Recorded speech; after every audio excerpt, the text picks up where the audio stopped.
All right, she's going. Morning, everyone. I'm Jim Dill. I'm the Senate Chair of the ACF Committee, and I want to welcome everybody. We have, again, 3 agenda items. The first is at 11, as soon as we start, is the Board of Pesticide Control, Pesticide Sales and Use Report. And after we get done with that at noon, we go into a work session on LD 1075, an act to protect public lands. And as soon as that is over, we will have a briefing on LD 1407, Authority of Municipalities to Regulate Timber Harvesting. So that's our agenda items for today. And we'll start with introductions, and I'll start with Senator Black. Good morning. Thank you, Mr. Chair. Russ Black from Wilton, representing Senate District 17, which is all of Franklin County and 4 towns in Kennebec, Belgrade, Mount Vernon, Vienna, and Fayette. Representative Hall. Yes, good morning.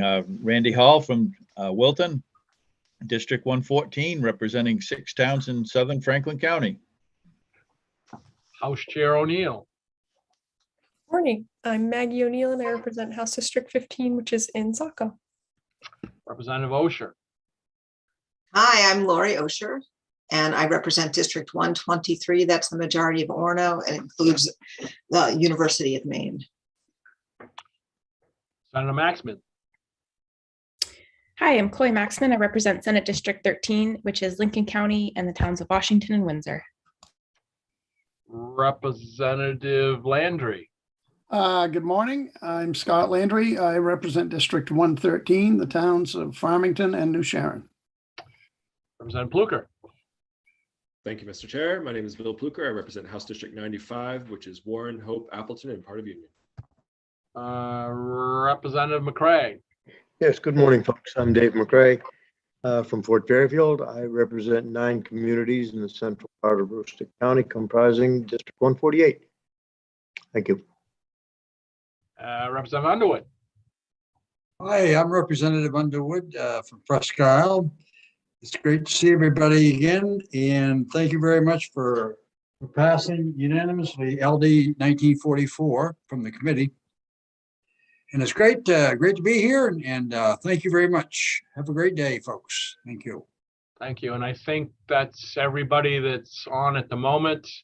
As usual, there's other committee members, committee meetings going on. Some are folks that are on those committees. Some have bills to present, etc. So people will be in and out. And so then we'll get going. As I mentioned, I'm Jim Dill. I represent Senate District number 5, Northern Penobscot County. Our clerk is Cheryl McGowan. And our analyst is Karen Netto.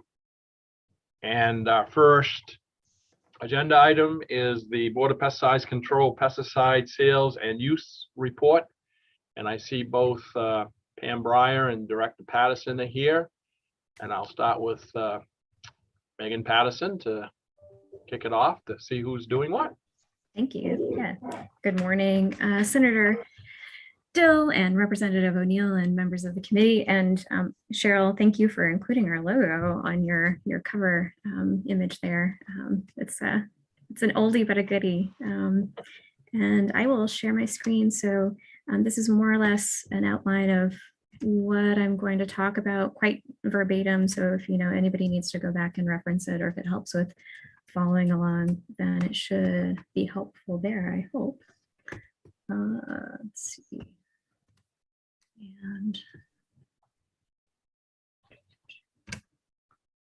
And then I guess, so what I'll do is I'll give an overview of what the report contains, and I'll be focusing mostly on and so this is a report in response to LD 524, which was a resolve directing the Board of Pesticides Control to research workable methods to collect pesticide sales and use records for the purpose of providing information to the public. So we've taken on a number of different tasks in the name of doing that research, everything from really looking closely at data we're already collecting and some recent functionality we've developed within the BPC, collecting data we currently have the authority to collect, to looking farther afield at what other states are doing, and then also looking historically at activities the board has has conducted, and even reports that we've provided to the legislature in the past. So I'll be going through all of that at a very high level. And then after I speak, Pam Breyer will be talking a little bit more in detail about the data that we've collected thus far through the software that we've recently developed, mostly focusing on data collected, data from 2019 that we've collected and compiled entirely from just commercial applicator use summary reports. So it won't include sales data. So that's sort of the high level. I'll also be talking about sort of in general background for this particular topic, our existing authorities, what we're able to collect under current law, both statute and regulation, our actions to date, high level summary of that, the findings that came out of those actions. And then finally, I'll be including some recommendations. And there are kind of two pots of recommendations from 2002, most of which were recommendations to change statute. None of those changes were ever made. And those were staff recommendations, staff of the BPC. The report in which those recommendations were outlined is also included as a part of the material that's been provided to you. It's an addendum to the 21-page report that we provided. And then we also have current recommendations that staff have compiled based on the research that we've conducted recently. So provisions. So LD 524 essentially had two major provisions. I'm kind of putting them into big pots together. There were sort of multiple components to each of those provisions, but this particular bill started out as having to do with schools and school pesticide use reporting, or use reporting for pesticides used on school grounds, but not necessarily by the schools. And then that was combined with LD 1599, or more or less some sentiments from LD 1599 from last session. So ultimately, provision number one, is what I'm calling it, but the first provision in LD 524 requested that the board research best methods for collecting pesticide use information from K through 12 schools, private applicators, and commercial applicators.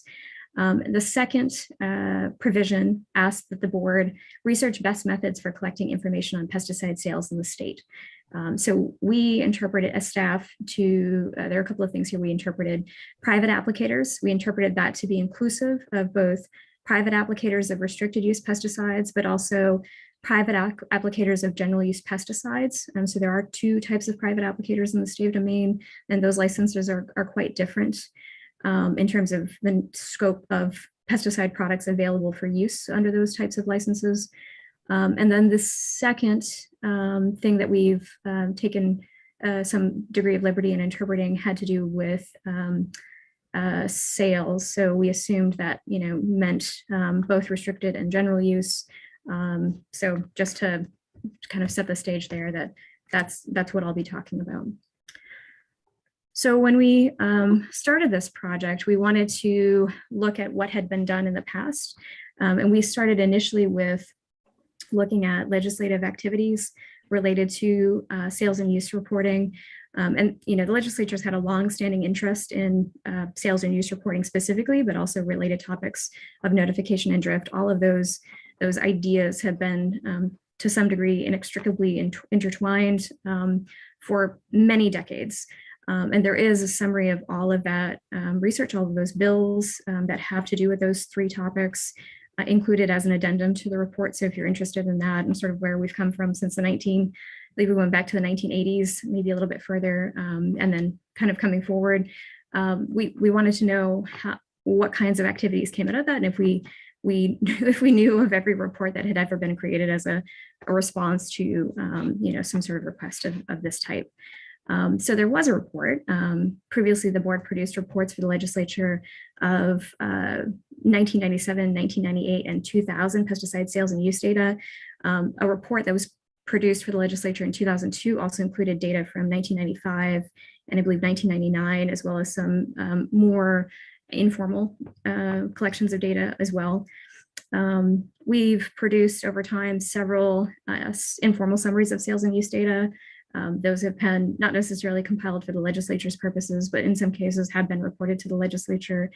And BPC currently tracks pesticide sales and commercial applicator use data which is submitted annually by a variety of means. And when I say variety of means, what I mean by that is paper in some instances, but also electronic in all kinds of forms, sometimes PDFs, sometimes Excel files, sometimes via email. And most recently, through this development of our electronic reporting system, we've had 44, I believe, out of 700 or so commercial applicators voluntarily choose to submit their end of year summary report through that system. So, I guess there is that method now too. And in 2019, the board committed funding to the development of an electronic reporting commercial use summary and sales and distribution summary reporting system. It's building off existing software that we have to support our program. And in 2020, we were able to secure time with our developers so that they could develop that functionality. In 2021, we hired a part-time temp to begin entering that data. And that person has spent the majority of 2021 entering the 2019 data. And again, just the existing reporting that we receive and have the authority to receive, but has also entered the sales data and is now working on, and I believe has just finished 2020 data. So that kind of gives you the sort of the high level of where we've come from, where we're going, or where we are right now, I guess. So it's up to you, I guess, where we're going from here. Okay, so now I'm going to talk a little bit about our existing authorities because I keep referring to the reports that we already receive and what we've done with that information. So we have a number of different types of licenses in the state of Maine. We have a couple of different types of dealer licenses. We have multiple different applicator licenses. And I'll go through each of those and sort of what those individuals or those businesses are required to report to us currently. And then also to some degree, that's basically saying to you, this is what we have authority to collect at present under current regulations and current statutory authorities. So general use pesticide dealers are those businesses that sell, what you might refer to as over-the-counter pesticides. It's going to be your big box stores or your local hardware store, or maybe even a pharmacy. That these are the products that you can buy off the shelf without a license, and those are available to the general public. These folks are required to annually report, or these businesses are required to annually report sales to the BPC when they wholesale pesticides to other general use pesticide dealers, but not when they retail those pesticide products to the end user, the consumer, the you and me that's maybe buying a pesticide off the shelf or a personal repellent off the shelf. All general use pesticide dealers must report information for all companies from which pesticides were purchased. So even if they're not wholesaling product, they do have to tell us who they're buying from. And that was designed to help alleviate any potential duplicative reporting of sales. The idea being that if you're collecting all of the wholesale information, you're getting a sense of all of the product that's coming into the state of Maine, rather than having it doubly reported again when it's sold to the end user. Just general pesticide use dealers who wholesale products, they also have to report information for all the companies to which pesticides were distributed. So they're telling us who the retailers are that they're selling to. And then they're also telling us annually the brand names of the products that they're selling. They give us, if you're not familiar with EPA registration numbers, these are unique identification numbers for each product. The total number of units that they sell, and a unit could be anything from a gallon jug to a box of gallon jugs. But then they have to tell us also for each of those units how much they weigh or how much volume they take up, so that we can have a sense of the total amount of product that they're selling. Okay, there are some exemptions from this though, and those are in statute. Title 22, 1471, W, Section 5 has a number of exemptions. These are mostly targeted toward that first bullet there, the household use products with no more than 3% active ingredient, but also pet supplies, disinfectants, insect repellents, any kind of animal repellent that's intended for indoors or outdoors, aquarium supplies, pool supplies, aerosol products, general paints, stains, and wood preservatives. So not only are those exempted from the reporting requirement, but they're also exempted from licensure. So businesses that are selling solely these types of products and would normally be general use pesticide dealers, they do not have to carry a license with the Board of Pesticides Control, and so do not provide us with any reporting. And there are a number of businesses that fall into that category. There are also restricted use pesticide dealers in the state of Maine. And essentially these folks, these businesses are selling only those pesticides that are available for purchase or use by licensed applicators or their supervised employees. They may also sell general use pesticides, but they have licensure appropriate to be able to sell these restricted use pesticides. And generally those are pesticides that have been identified either by EPA or by the Board of Pesticides Control as having some heightened level of potential risk for human health or for the environment. And so they have additional labeling indicating as much. Or at the state level, it's identified in state law and state rule that those pesticides have potential additional risk and can only be used by licensed applicators, or the use has to be supervised by a licensed applicator. The folks who are selling restricted use pesticides are required to report contact information for all companies from which their pesticides were purchased. And they also have to provide us with 2 separate reports depending on if they're selling to companies and or if they're selling to consumers. And so there are essentially 2 different reports, and they may have to submit both reports to us depending on who they typically sell to. And each of those reports has to indicate, again, brand name, the EPA registration number, the total number of units sold, and the weight or volume per unit. Commercial applicators. So this is a user type of license. So these are individuals who are applying pesticides as a part of a business offering. They're making applications in exchange for compensation to areas open to use by the public, or possibly as a part of their government employment.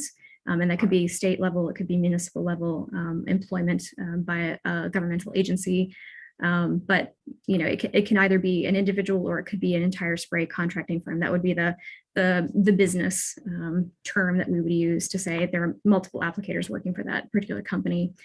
Both spray contracting firms and commercial master applicators working as sole proprietors. So those are individual people who have a license and they're essentially working for themselves and have no employees. If they're doing this work for compensation, applying pesticides for compensation or in areas open to the public, they have to keep detailed records of each application that they make. And those are recorded in either a logbook or sometimes electronically, and they include quite a number of different detailed elements. They also have to report to us annually the supervisory applicator's name, their license number, and the following data. So the site of application, and I know that can be a confusing term. That's not specifically the address of the application. That would be the type of either crop, or it could be turf, or it could be a hard surface like a countertop, for example. But it's specifically the language that's on the pesticide label that says this product is lawful for use in this particular type of area. So if you're an agricultural producer, then it would specifically say the type of crop you might be applying this product to. Now, in this case, we're talking about folks who are doing this work for hire. So it could be, a right of way, it could be pavement surfaces, any number of different locations, but the label has to contain that language for it to be a lawful use. That is what they report to us, the site, the pesticide brand name, again, the EPA registration number, the total amount of gallons or pounds of undiluted formula, and also the total area that they treated.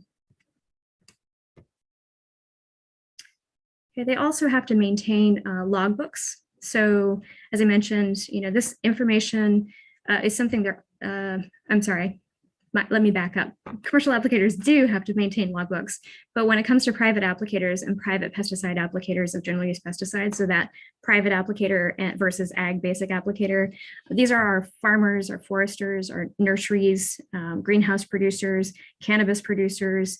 This is also if you happen to be an organic farmer who chooses to use pesticides in some manner, then you also would be in this category of a general use pesticide dealer. If you're producing a food, a plant or plant product intended for human consumption, these folks are not required to submit annual records to the Board of Pesticides Control. They do have to maintain records, and those records are more of it's a logbook, and it contains all of this information that I've outlined here. So there's quite a lot of content that they have to maintain for every single application that they make. Again, they're not required to submit that information to the Board of Pesticides Control on an annual basis, but they are required to keep those records on hand for 2 years. And that's the same requirement exists for commercial applicators. There is a little bit more to this, much like when I mentioned general use pesticide dealers. I said there are people who are exempt from maintaining a license, but they still would have to, they still may be selling pesticides. The same kind of caveat pertains here, where there are agricultural producers who may choose to use pesticides, but don't necessarily need to maintain a license with us. So we may not be aware of them specifically, but they would have to keep records regardless, related to possibly the use of general use sanitizers, for example, if they're applying those in wash water for produce. That's been an area that's been recently identified because of new federal regulations related to food safety. But there are a number of different kinds of I would argue, probably minor uses on farms that don't necessarily pertain to broadcast applications on plant or plant products intended for human consumption. Okay, and the last category of, I guess, type of application that we were asked to research is applications on school grounds. Schools themselves are not specifically licensed necessarily to apply pesticides. They do have to have an IPM coordinator on staff. That person has to be identified by the school, trained by the Department of Agriculture, Conservation, and Forestry, and they do have to maintain records in the form of a pest management log that documents all pesticide applications that are occurring on the school grounds. However, pesticide applications made on school grounds must be made under the supervision of a licensed commercial applicator and or their employee, and cannot be made just by school staff. There are some very limited exceptions to that, primarily pertaining to hand application or non-powered application of sanitizers and disinfectants for general cleaning purposes, and also emergency application of ready-to-use aerosol products for control or management of stinging insects. And that's, think bees, wasps, where, around a doorway where, children or people who may be allergic to bees and wasps may be traveling. That is one exemption from that particular licensing requirement. Commercial applicators themselves, as we've already talked about, must keep records of applications made on school grounds, and those records have to be summarized and reported annually to the BPC as a part of their end of year summary reports. That information, as I already mentioned, can now be submitted electronically by commercial applicators. And I guess I'd like to add the caveat here that if there was a desire to have school data sort of teased out from that end of year summary, that would be a fairly simple minor change to the current reporting requirements or reporting, functionality that we've built within our electronic system. But there would be a necessary modification to board rules to require that sort of delineation of applications on school grounds being the site. There would need to be some specificity there. Okay, so actions that we've taken to date. We've done a fair amount related to this particular report and sort of researching this topic. We've reviewed existing authorities to assess the program's current ability to implement sales and use reporting. We just talked about that. Essentially, what I walked you through is exactly what staff looked at. We've completed entering sales and use data for 2019, and I was told this morning we're almost done with 2020, and we've completed a cursory summary of that information and patterns related to it. That's in the report. I won't be going into that in detail, but Pam Breyer will be talking about that information at a very high level. We've issued a national survey on pesticide sales and use reporting in other states and territories, and we've received some responses back. Again, that information and the responses we received back are summarized in the report. We've researched sales and use reporting conducted by other states. So while not everyone responded to our survey, we did have make some staff effort to look at other states that we knew did do their own reporting, just from word of mouth and conversation about who's doing this right now. And that I will talk about very, very briefly as well. We have revisited the 2002 report again, which is included as an addendum to this report, and looked at the data collection efforts and summary efforts from 1995, 97, 98, and actually 1999 as well, and 2000. And we also, in the process of compiling this report, realized that while we had heard lots of sort of anecdotal sentiments, we had not heard directly from agricultural producers in any sort of organized way.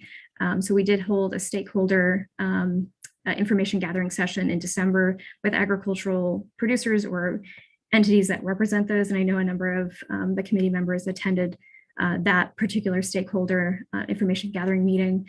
But we wanted to hear what they thought about required use reporting, because of course, as we've just talked about, it's not something they're obligated to do at the moment.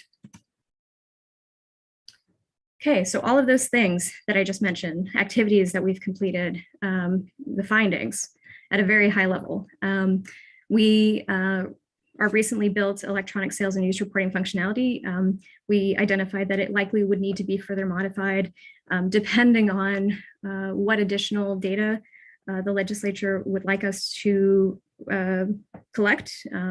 So any additional changes there, obviously, or any other data changes will need to be made. And that's just, I guess, to be expected. Of the compiled 2019 commercial use data, we found that there were 359 conventional pesticide active ingredients used by commercial applicators and 25 minimum risk pesticide products used. And so it's an important delineation there, 359 active ingredients and 25 specific products. And so, that's sort of an interesting, I guess, caveat for, at least for staff, from staff's perspective. We conducted the national survey of other states, and sort of this little listing here is a combination of both our survey results, but also staff's additional research. And we identified that there are a number of states that are collecting use data in various forms, some really intermittently, some only occasionally when they have money to do so, some more comprehensively. So probably the more comprehensive really are California and New York. Everybody else is more or less doing this very, very occasionally, or only, a couple of categories of types of use of pesticide. Our data on that is collected, every few years, depending on what the state's interest is. New Hampshire and Vermont tend to collect data that's very similar to what the state of Maine is collecting currently. So from our survey, we found that Arizona, Georgia, Hawaii, New Hampshire, Puerto Rico, and Washington were collecting data on use. California, New York, New Jersey, and Vermont, we just happened to be familiar with those states and knew that they were also collecting data. The states that are bolded, those are states that also report that data out to the public. All of the others do not. They retain that information internally and do not do any external reporting. We also asked about sales data. Maryland, Massachusetts, Minnesota, and Oklahoma responded that they do collect data on sales. Only Minnesota indicated that they make that information to the public, available to the public. And we've also looked a little more closely at New York, mostly because they seem to be most similar in terms of the kind of scale, I guess, of state or size of state, the scale of their program for commercial application of pesticide management, pesticide regulation. They do collect sales and use data, but I think it's important to note that they haven't published that data since 2017, I believe was the last year that they were able to publish it. We do have a little bit of preliminary information about how many staff they require currently. Most of that work is contracted through Cornell University, although they do have a number of staff members on with New York DEC who also manage that process. And there are some laws that, for example, protect customer applicator and application address data. There are no states that we could find that publish this kind of data and include the customer information, the applicator information, or the address information for where those applications are made. So that, any kind of movement in that direction would be something that would be novel to Maine. And I think it's important to note that any changes at all will likely require additional staffing for data entry, data quality control, user assistance, and data management and reporting. We also found through our stakeholder meeting with growers that growers and groups representing them have significant concerns about data security, confidential business information, and so forth. And I just wanted to include, because I thought, the comments were fairly consistent across the group of folks who represented agriculture. Again, this meeting was held on the 20th of December. They had cited everything from concerns about lack of time for additional record keeping and reporting requirements to added pressure of the current labor shortage and its impact on existing or additional work. They talked about the difficulty of electronic reporting in the absence of reliable broadband. They talked about concerns about data use, including possible use of records for defamation through social media and or other forms of media. They indicated concerns about public access to confidential business information. And then they went on to say that the board is already collecting pesticide sales data and restricted use pesticide restricted use pesticide retailers and general use pesticide wholesalers, and that information could provide amounts of pesticides used in agriculture in the state. And we did have, I believe it was nearly every major agricultural sector represented as a part of that meeting. So we're moving on to recommendations. I have just a few slides on this, and I'm going to start with the recommendations that were brought forward in 2002. And again, there are a number of suggested statutory changes that were never implemented at that time. And I'll just caveat this also with staff were responding to a similar request as the one presented currently, in that there was sort of a request to say, what kinds of authorities do you need to do this expansive reporting? And that's where we're at to here. It is not necessarily that we're requesting these authorities, but that we're responding to the question of, if we asked you to do this, what kinds of authorities would you need? And so in 2002, it was suggested by staff that the legislature consider revisions to Title 22, 1471W, that would require any person who distributes pesticides in the state to report the amount of sales, regardless of to whom those sales are made, so that there's just no potential sort of, I guess, lost sales reporting or not included entities. So there was a little bit of, there were a handful of businesses that did not appear to be included in the wholesale reporting, for example. We also suggested that the legislature consider revisions to Title 7, 607, to require pesticide registrants to submit additional information about pesticide products at the time of registration, and not necessarily as a part of use reporting. But this is similar to something New York State does, and that useful information could include the pounds of active ingredient per gallon of liquid formulation. That pertains to being able to report all of our use data in one essential number. So rather than for glyphosate, for example, Roundup, as you may know it, reporting liquid versus dry, which is how we're doing reporting right now with the current system we built. This would give us what they call a conversion factor, where we could report everything simply as pounds of active ingredient rather than liquid for liquid products, dry pounds for dry products. We would simply be saying, this is how much glyphosate was used in total in terms of poundage. So that would be a part of the registration data collection. To ask registrants to report on the type of pesticide, and this is in a very broad sense, such as insecticide or herbicide, to give sort of a high-level way to classify data, to report on the probable use sector. For example, if the product is intended primarily for agriculture or turf or structures or industrial uses, that might help to, again, categorize data use areas, product use areas, and then to maybe also suggest inclusion of the signal word. So the signal word on a pesticide product indicates the level of potential acute risk of using that product. And that can be, there are essentially just a few limited signal words, but that helps to kind of get at risk and then also potentially toxicity data. So all pesticide product labels have some degree of reference to toxicity. And that information could also be useful in terms of, trying to answer questions about relative risk associated with use of particular products. In 2002, staff also identified funding and as a likely hurdle, and indicated that funding would be necessary to support positions to administer state pesticide sales and use information programming. That recommendation still stands. That funding would be necessary, as would creation of new positions. At the time in 2002, Cornell University had 8 staff members working on the program in 2002. To my knowledge, not much has changed in that arena, even though technology has progressed. That we consider requiring commercial agricultural producers to submit annual pesticide use reports in addition to the commercial applicator reports the board currently receives. So again, I indicated to you how agricultural producers responded to a request to share their thoughts about use reporting.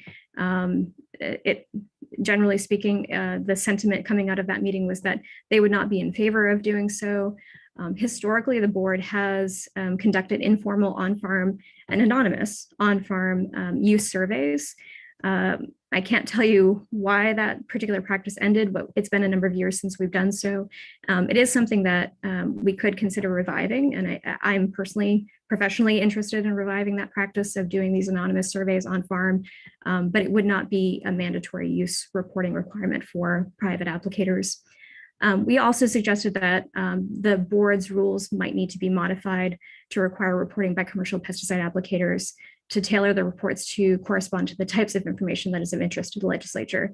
And so this has been an ongoing, I guess, question amongst staff of, what are the questions that we're trying to answer? And so, taking the time to really make sure we identify what types of questions we want to answer so that we can really tailor reporting to collect only those types of data that would be essential to answering those questions is a recommendation that was made in 2002 and is one that I believe still stands. So current recommendations. We suggest modifying the commercial use summary report to require identification of pesticide applications on school grounds, as I've already suggested. So rather than having schools necessarily report this information, commercial applicators could indicate as a part of their annual use reports when the site that they're making an application at includes a school or is a school or school grounds. That we should consider revisions to Chapter 50 to require electronic submittal of commercial applicator annual use summary reports and restricted use and general use dealer annual sales summary reports.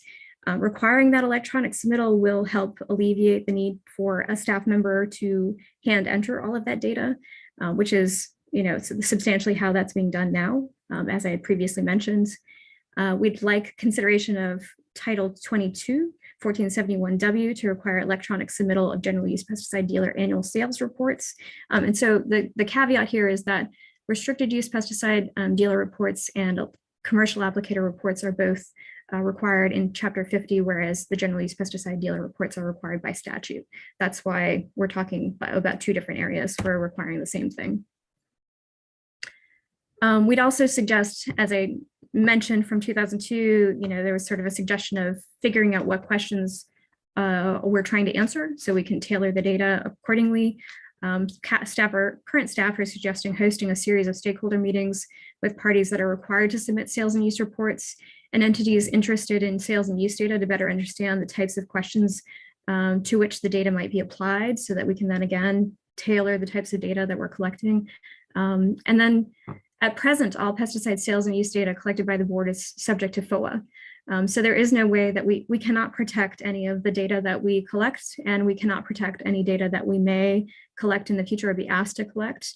As I mentioned, New York has some protections for information related to who the applicator is, who the customer was that requested the services, and the address. But that's something I think you'd want to keep in mind if that is a concern, that we consider revisions to Maine law to provide protection for information identified as CVI by agricultural producers, and to consider the potential issues of data security for all collected information and identify ways by which sales and use data could be collected and protected. So I think that more or less takes me to the end of what I had to talk about. So I don't know if anyone has questions. Are there any questions for Director Patterson? Representative Osher. Thank you very much. I appreciate you sharing this information with us. And it's so important that we learn about this. I also want to thank you for talking with me a few weeks ago when we discussed, questions. I had sent you questions, and you were, you asked your staff to help you respond to those. I appreciate that.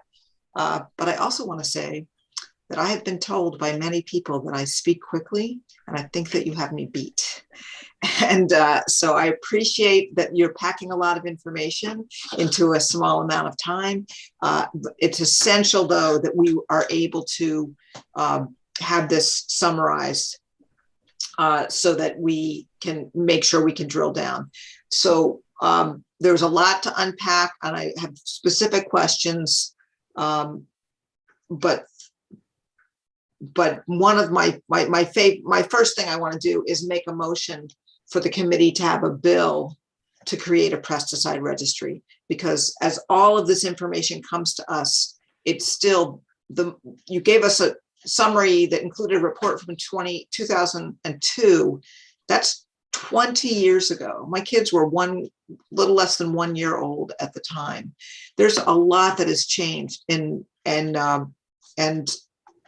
awareness is growing about the inherent danger of pesticides. It's been growing for a long time. We know we're having this PFAS issue, so pretty much everyone's aware about it now on our committee and elsewhere. And the lack of access to comprehensive information about pesticides is really a challenge. So I would like to make a motion that we have a committee bill, and that we can work on a draft together with recommendations using the information you've given us. You made a suggestion that we talk with stakeholders, and you talked about, excuse me, I was taking notes. You talked about providing protection of identifying information. All of those things can be part of this bill, with the goal of helping you, the BPC, do the job that helped create your organization, which was to minimize pesticide use in the state. But how could you measure if we've minimized, if we're not measuring and taking collection of data of what we're applying? So there's my motion that we make a committee bill. Representative Osha, what do you mean though by a registry? That's my only question. Well, I had originally in the beginning of the session proposed LD 1159, which was a pesticide registry. And in that terms, I was using the registry is that everyone who sells and applies, and Megan Patterson has, she did break it out to what states have where people are supposed to, who are selling or applying, are supposed to share that information with the state. So in the same way, but mine is that I'm requesting both, that we have a record of who's selling pesticides in the state and then who is applying pesticides in the state. And we can, as we develop that bill, talk about where the exceptions are, as Director Patterson talked about the exceptions that we already have in our own state. And but my goal is that we would have, I call this a registry because as every 10 years, we take a census in the US. Why? So that we would know how many people we have, because one of the goals of government is to serve the people. So in the same way, if we have regular data collection, not summaries of data, but actual data collection, then we would be able to use that information to do better governance. Okay, thank you. Representative Underwood. Second. Yes, Director Patterson, I had one question regarding the term active ingredient. Could you define that according to Sure. the BPL, please? Yes, I'd be happy to. I apologize for all of the jargony language that comes along with the pesticide world. I think we do our best to try to break it down into common parlance, but active ingredient essentially is there's a delineation in pesticides, active ingredient versus other ingredients.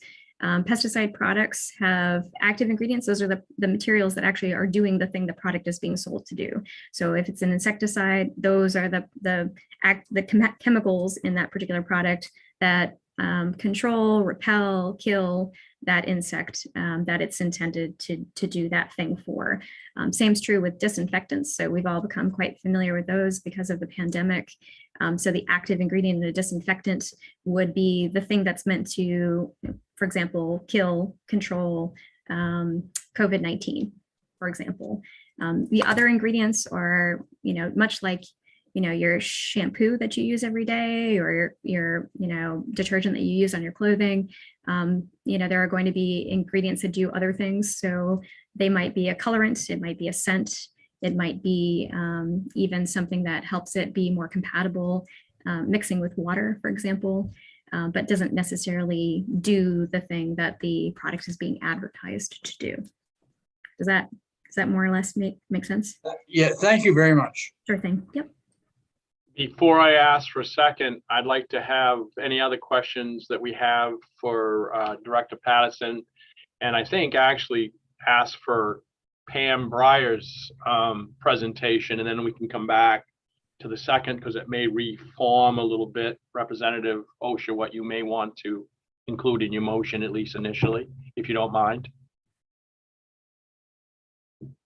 Okay, that sounds good. Okay. Representative O'Neill.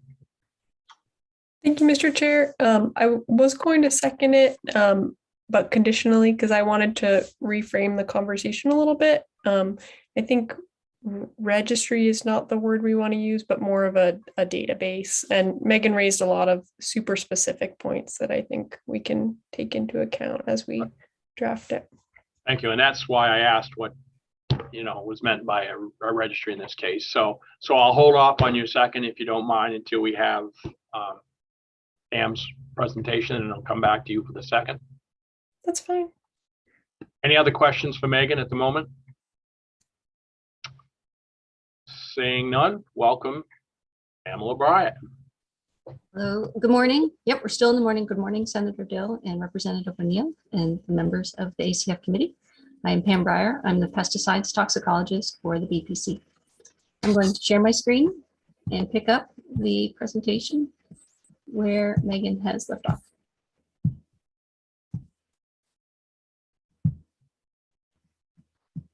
And my goal is hopefully it will actually really inform the discussion that follows. So currently we are collecting some data. And when you look at the data that we collect, it looks like it is not very helpful. So when we were writing the report, I had about a week after the time that the data was finished being entered and the report was due to go through the data and start developing some of the things we can do with the type of data we collect right now, and giving you guys an idea of what it looks like, because we would need specifics, and I'll show you an example, and Megan has mentioned this, but what we ask the applicators specifically to report is really important for what we can report back out on. So like Megan mentioned, this is 2019 application data. These data are only from commercial applicators. And so the commercial applicators may do agriculture in those conditions where a farmer has hired an outside applicator, and it may not include agriculture if they are private and making their own applications. So Megan mentioned there were about 360 conventional active ingredients and another 25 minimum risk pesticide active ingredients. Each year we register about 13,000 products. Those 13,000 products are really comprised of about 900 active ingredients that just get parsed out into different flavors, colors, and concentrations. So it's interesting that a lot more is being registered in the state than is actually being used in the state.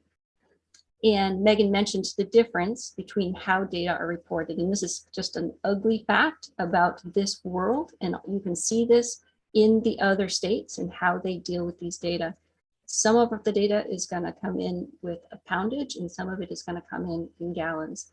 Sometimes it makes sense to just convert everything to pounds. And I'll show you, there's other times where, help me, I don't know if it makes sense or not. So this is a table straight out of the report. In it, on the outset, it does look fairly uninforming, but I did find some interesting patterns in this. So this is solid. So this is all the data that was reported for commercial use in pounds to us. And one of the things that stood out was there's a huge section of poundage that's going to industrial uses. So a cooling tower is, they've got a slurry of water that needs to be maintained free of little greeblies and slimes. So they're using a lot of slimicides in those. just in poundage, that's a really impressive number for those compounds.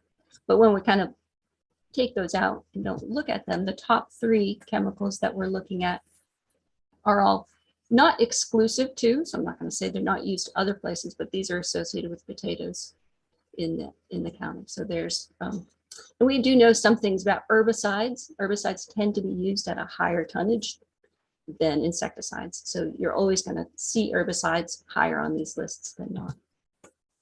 And then there's just little bits that I picked out from this. The next pesticide down is bleach. So bleach has so many uses in so many different sectors. So it's not surprising that we have it way up here.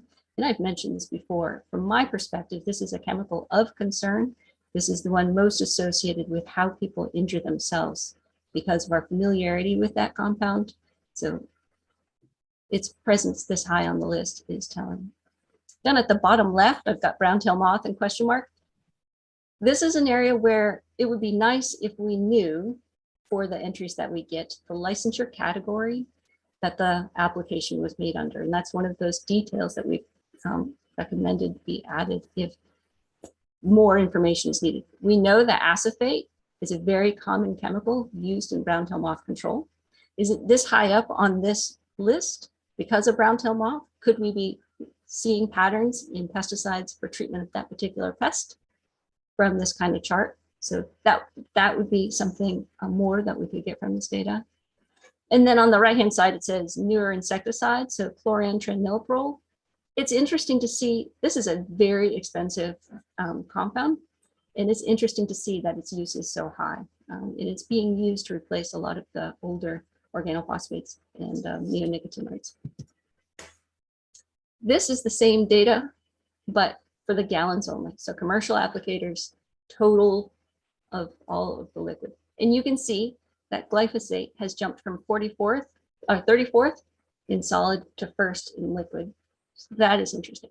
That is a candidate where you would really want to take the density and convert it back into the solid. So you can really just track glyphosate as a solid. But then if you look at the other green bars that I have, we have a lot of compounds in the state, the minimum risk pesticides, and they're a little more difficult to quantify. So garlic is being reported in gallons. And so that would be a challenge to even make meaningful data of it in poundage. Mineral oil, rosemary oil too. Those are such complex mixtures. How to move forward with those is something to consider. And that's part of what is the question that you want the data to tell you. This table is one I describe in the report.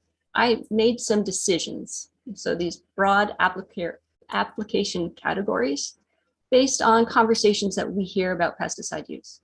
We hear about residential structures, we hear about agriculture, and then there's like little nuanced ones like rodents. And so I went through our data and did my best trying to parse out whether the application would fit one of these categories. And sometimes, because we are living and breathing this, you can tell what AI was being used for what use, but sometimes it's more difficult. And this is an area where when we know what the goal is, what tables or charts would like the legislature would like to see, then we would know what questions to ask and kind of refine this. But it's still a really interesting approach to looking at the data, because once you define a category and you can look at the total amount used, and I've only listed the top 3, but in order of the most common use for each of these categories. And this is how we could really work with other stakeholders that are doing outreach, pesticides use, and I'm thinking, you can go to extension, for example, and say, these are the top 5 pesticides being used in this area. Is this what you've been recommending? How can education change? That's the type of direction that data can go. And I have 2 graphs, and they're the same graphs that are in the report. And again, it's the same data. It's just being parsed out differently. And this time we're looking only at the active ingredient. And I picked everybody's favorite chemical, glyphosate. That's my first example. And if you want to know how glyphosate is being used in the state, this can break it out into different use areas. Specifically with respect to schools. Schools have turf, and Other businesses have turf, and here we have a turf category. So that distinction that Megan keeps talking about and how to parse that out, if that data is wanted, it needs to just be explicitly stated so that we can find the words to request that data. When you look at this, you can see right-of-way uses are really large for glyphosate. But again, this is going to be leaving out other categories. So we know that glyphosate is commonly used on a crop, a corn crop. Most of the time, those folks are private applicators and would not be included in this data. This is a neonic. This is imidacloprid use, and you can see its use on turf is really high. So that really fits back with the, can't remember the LD for last session with the prohibition in residential areas. You can really get the data for making informed decisions from breakdowns like this. That's all I have. I just really wanted to show you guys kind of some of the potential and how important the word choice of what we ask applicators really translates into meaningful data. Questions for either Pam or Megan? Representative Underwood. Hi, Mrs. Breyer, how should brown tail communities, how should they treat the brown tail moth? What could be used to eradicate it or treat it? I get asked this question all the time, and I immediately pass the buck. You need to ask Senator Dill in his outfit. We're not allowed to make pesticide recommendations. We're in the business of registering them. So although I hear a lot of the scuttlebutt, I can't answer that. But I can get you I can connect you with somebody in the Forest Service that knows that answer.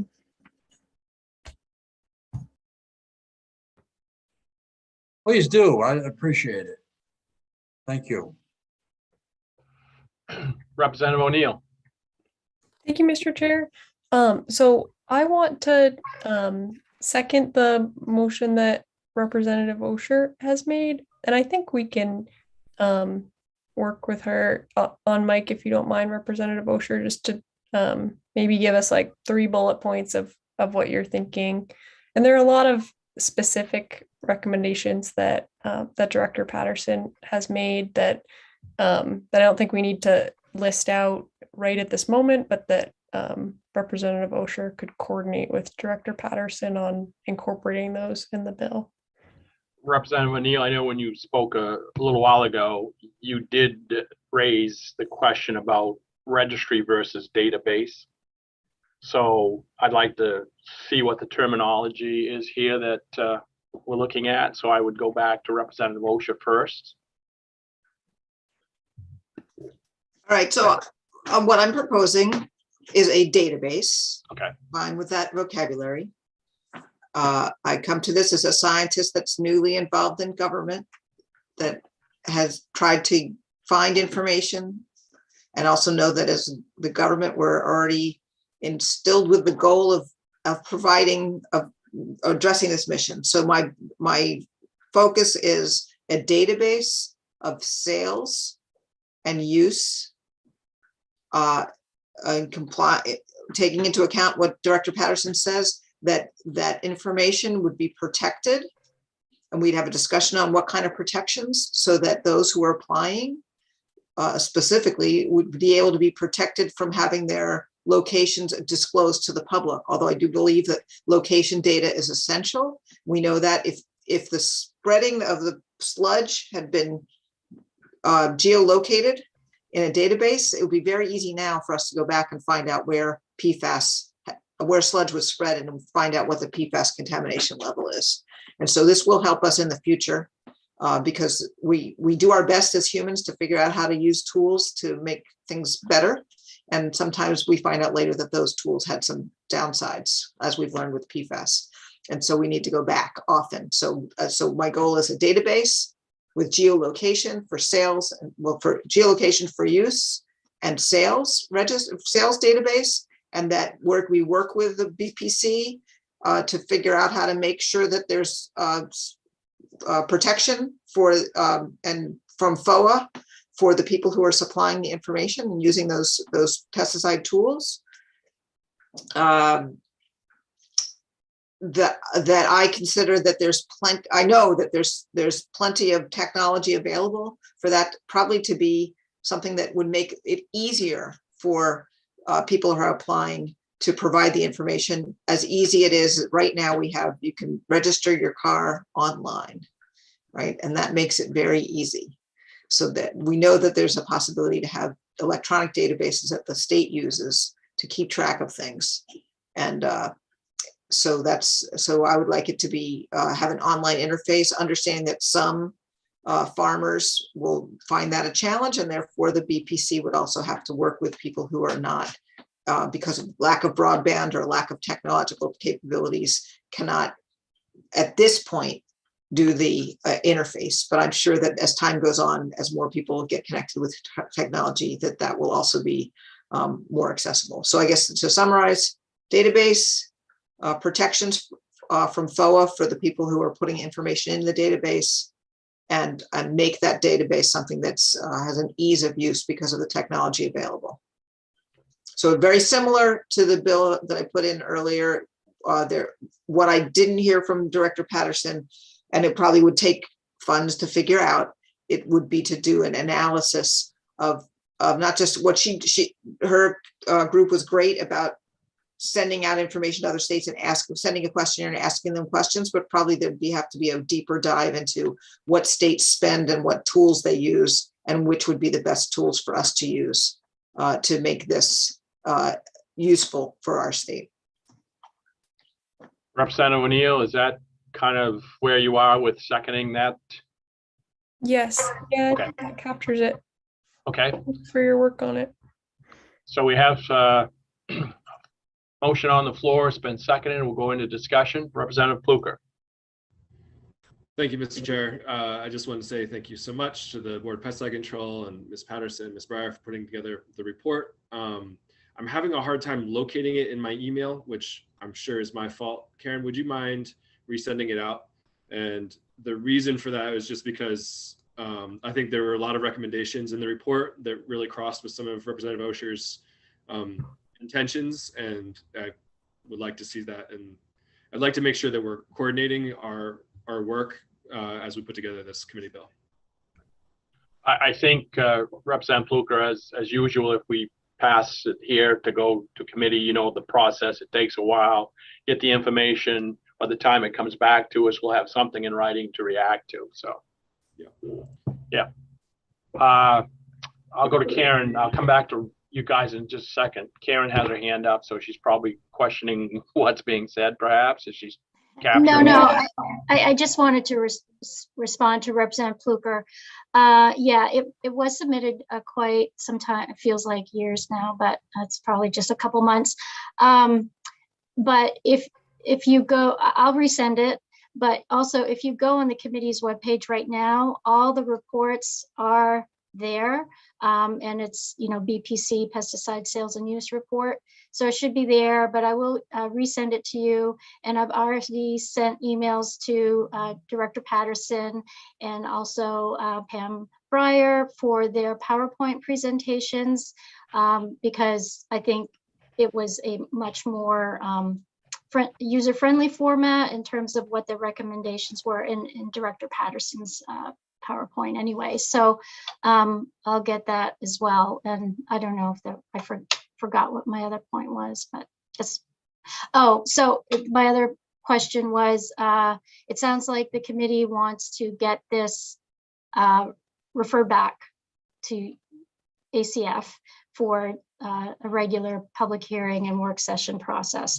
So that being said, the next legislative session is March 9, which does not give us a lot of time to develop this committee bill. So I would say by next Thursday, I would need to have this pretty much in some sort of form for the committee to review next Thursday, to give revisers enough time to do their proofreading and technical stuff and legal review and all that. Thank you.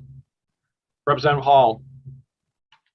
Thank you, Senator Dale. I have a question. I believe it's going to be for Director Patterson.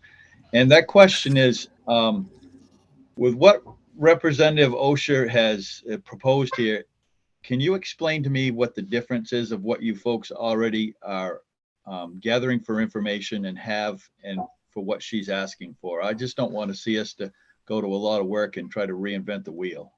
Yeah, sure. I think maybe it's easiest to start with what we have, what we've built already. So we essentially built onto more or less, it's a business, they call it a business software solution. That's just, it's more than a database. It does all kinds of very complicated, really sophisticated data analysis and sort of logic, I guess, analysis. And that manages all of our programs. So that manages our licensing for applicators and businesses, our registration of pesticide products, also our enforcement program. We run all of those things through this system. So we've built onto that. That's what we currently have. And we essentially took the current reports that are in this report as an addendum. I believe they are the first addendum, actually. So those are the ones that we're allowed to collect at this point through by law. So it starts at appendix, I guess, section 10 in the appendices on page 25 of the report. And those reports and the forms that they're based on are outlined through to page 29. So there are a number of them. And right now that's what we're compiling. So we're compiling just that information that's collected. And so for commercial applicators, those people that are hiring their services out, currently we're collecting at a really high level the site of application. So all basically for every pesticide we use, summarized in total, this is how much of that pesticide we use. So let's say it's for tick and mosquito control and they're using a product, let's say it's called Bifen. It's going to say, here's how much Bifen we used throughout the entire year for control of ticks and mosquitoes, and give us the total amount of that product used. And it tells us that, it, also that they were using it on, for management of, on residential turf, for example, or residential properties for the management of ticks and mosquitoes. So that's basically that information that we're collecting. We're also collecting how much product was sold by restricted use pesticide dealers and how much product was sold by wholesalers to general use pesticide dealers, or by essentially from a wholesaler to the general use pesticide dealer that you and I would interact with, like a big box store, for example. So that's the information we're collecting right now. We aren't collecting the daily application log. So we're not collecting every single application that's made on a day-to-day basis. So if an applicator goes out today and makes 5 applications, we're not getting that degree of granularity. We're getting at a much higher level at the end of the year, they summarize that information. So it's still capturing all of the use. It's just capturing it in a summarized fashion at the end of the year. And we aren't collecting names of anyone who is hiring these services, or their specific address information, or, for example, weather information, which is part of that log, as is the pest complex that was treated. So brown-tail moth, for example, it won't be that specific. It's a little more general than that. And the information that Pam reported out, that's more or less a summary of the kinds of things that we could produce out of the current information. So that's more or less what we're collecting. I would say, it would be a real consideration to need to develop something separate from our current system, rather than simply modify our current system. That is something that, I'm putting on my thinking cap to consider, what that will mean, I guess, for additional work for BPC staff. So I hope that answers your question. Yes, it does. Thank you. Sure. Representative Landry. Thank you very much, Megan. Is there going to be a test on this after we're through? I can give you some cliff notes if you need them. Going back to Representative Hall's question, so is this a duplication of what you're already doing, or would you just have to include other data points? So I guess it's not super clear to me. It sounds like there may be an expansion of, and forgive me, I don't know. I guess I don't know if it will be an expansion of what we're already collecting. I assume so. I assume this will also include agricultural producers, and that the information about who is making the applications, where they're making those applications, and potentially for whom they're making those applications would be then protected under FOIA. I think that's what's being proposed. but it would be an expansion of what we're already doing. So we don't currently collect any even summary form of information. None of that information from agricultural producers has to come to our offices. All of these folks have to maintain records, but they have to make those records available to BPC staff upon request. So we cannot require them to submit them to us in sort of an electronic or mailed in form. We have to request them directly. Typically that's through an on-site visit, through an inspection, that we would be working with the records that they have currently. So their agricultural producers are not required to report anything to us, and that would be an expansion potentially of the current requirements. Follow up? Sure. I like the idea of the protection of privacy, but the FOIA thing, is it possible to prohibit it? Well, that's a good question. I think probably that's a question for your legal counsel. I have heard that there have been successful, but again, I can't give you any specific examples. So it's a little bit more hearsay than anything, that there have been successful FOIAs of other information that's technically protected. So confidential statements of formula for pesticide products are protected by federal law, but I have heard of states having to turn that information over, but I'm not personally familiar with having to have done that here in Maine. So, but again, I think, that would be a question for legal counsel in terms of whether or not, some kind of protection provided in statute could be challenged. I just don't know. Thank you very much. You did a good job. Representative Osher. So, yeah, thank you very much. And I think those are really good questions. My proposal of a database is really so that we would have that valuable information to protect citizens and to investigate, future issues, just like the PFAS issue. Be having the data of where it was applied would be so helpful right now. So, and I've already established a relationship with Director Patterson, and so I'm certainly discussing all of the details with her would be part of developing this. Yes, we have a short timeline. But I'm sure that we'd be able to come to some discussion, be able to discuss these things.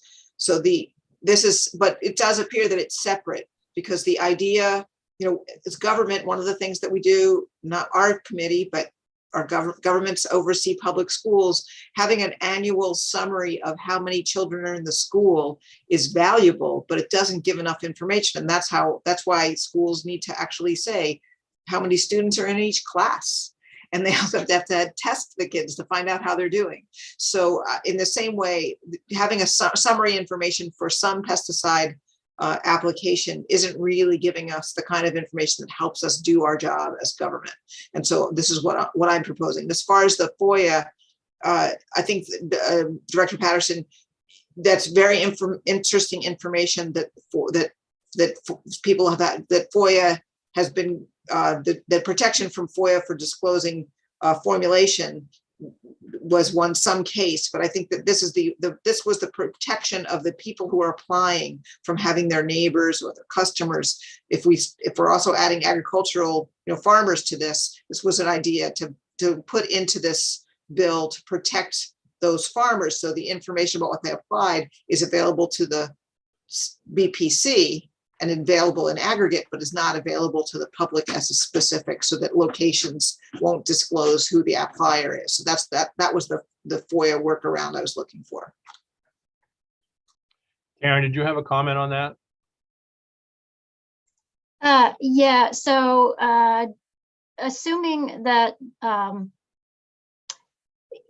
however the data is protected, if it's protected by the federal government, there's not much that we can do. But if it's a public record under state law, I actually flip that around. So if it's a public record on the federal level, there's not much we can do about it. But if it's a public record on the state level, then we can just draft a public records exception, which has been done before. And so that would be subject to review by the Judiciary Committee. So that's another thing, maybe at the point after the public hearing and, there's a work session, probably at that point, one of the chairs of the committee would go before the Judiciary Committee if you have that sort of proposal. And then you do with Judiciary Committee's recommendation what you will. You can, change it. You can just move forward with the committee amendment, assuming there's one. So that's the process for public records exceptions. Thank you. Senator Black. Thank you, Mr. Chair, but I think the question's been answered. So today, the motion before us is to report out a committee bill. That's as simple as it is, yes. Yeah, and that would have to be printed, drafted, printed. Then it would have to come back to a public hearing. And then after the public hearing, it would have to come back to a work session. Correct. So if a member of this committee votes for this today, he's only voting for a committee bill to come back. He's not voting in favor of this.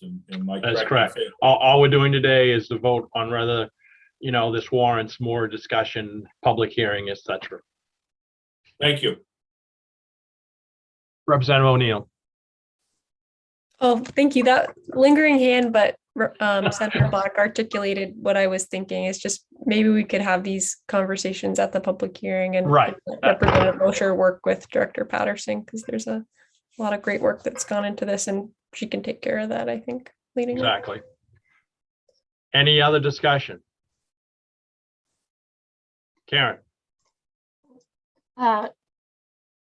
Crap, I wanted to put my hand down, but I hit screen share. And I just want to make you aware that, that's not the only way the committee could move forward with a committee bill, but that seems to be what you all would like at this time.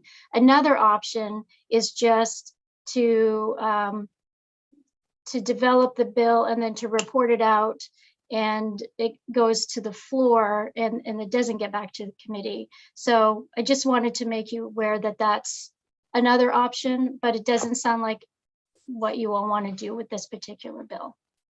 No, I think we need to have a public hearing and work session on it. This is, pretty important. And so with that, any other discussion? Cheryl, would you please call the roll? Yes. Senator James Dill. Yes. Senator James Dill, yes. Senator Russell Black. Yes. Senator Russell Black, yes. Senator Chloe Maxman. Yes. Senator Chloe Maxman, yes. Representative Maggie O'Neill. Yes. Representative Maggie O'Neill, yes. Representative Randall Hall. Yes. Representative Randall Hall, yes. Representative Thomas Schofield, absent. Representative Lori Osher. Yes. Representative Lori Osher, yes. Representative Joseph Underwood. Yes. Representative Joseph Underwood, yes. Representative Scott Landry. Yes. Representative Scott Landry, yes. Representative Bill Pluker. Yes. Representative Bill Pluker, yes. Representative Jeffrey Gifford, absent. Representative David McCray. Yes. Representative David McCray, yes. Representative Susan Bernard, absent. And that's unanimous of those in attendance. All right. Let's see, LD, well, there's no LD on my sheet, but on the sales report, we're going to report out a bill, committee bill, and it passes unanimously of those present. So I'll close this hearing report, and we'll move on to the work session on LD 1075, an act to protect public lands. I believe this is Senator Bennett's bill, and I see that he's here. So with that, wherever Karen is, there she is on my screen. Would you give us your lovely synopsis? Thank you, Senator. So this bill is a carryover. It proposes to require the Bureau of Parks and Lands to adopt rules that establish an objective evaluation process for determining if a proposed activity on designated land would cause the land to be reduced or substantially altered. And then it also provides that those rules are major substantive rules.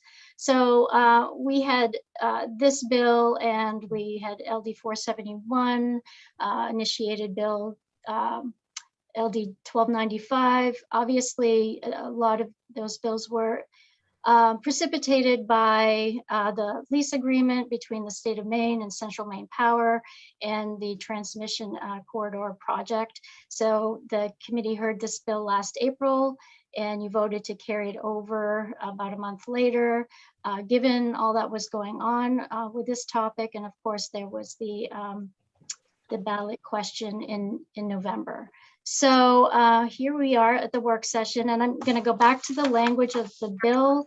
I know you've all heard this before many times, but I just want to, quickly go over that the Constitution of Maine, Article 9, Section 23, there is a provision, I'm going to paraphrase, that state park land or other real estate held by the state for conservation or recreation purposes and designated by legislation may not be reduced or its uses substantially altered except on the vote of 2/3 of all members elected to each house. So there's that constitutional provision. And then in statute, there are statutory provisions that back that up in Title 12, in Section 598 and 598A. And 598 is definitions. And so there are two definitions in particular that are important. It defines reduced, which is more straightforward, means a reduction in the acreage of an individual parcel or lot designated of a lot designated as designated land under 598A. And then it also defines substantially altered. It's quite a long provision, but I'll just read the first statement, the first sentence. Substantially altered in the use of designated lands means changed so as to significantly alter physical characteristics in a way that frustrates the essential purposes for which that land is held by the state. And then another important piece of this is 598A is literally a list of designated lands. So again, it basically reiterates the provision in the Constitution in statute that the following lands are designated lands under the Constitution of Maine, Article 9, Section 23. So these lands include or are first, we have certain Department of IF&W lands, such as state-owned wildlife management areas and public access sites, and also lands held and managed at state game farms. And there are provisions describing those things in other places in Title 12. And then obviously, there are certain lands of the Bureau of Parks and Lands. And then I think there are other subsections, but I think another important one are Baxter State Park Authority lands. So lands managed by Baxter State Park Authority, not acquired by deed of gift, and not contiguous to Baxter State Park. So lands deeded by Governor Baxter by deeds of gift and lands managed by the authority that are contiguous to Baxter State Park are not designated lands. So going back to the testimony, there was a lot of testimony in support of the bill, including from the Bureau of Parks and Lands. There was no opposition to the bill. Baxter State Park Authority testified neither for nor against, and they raised that issue that there are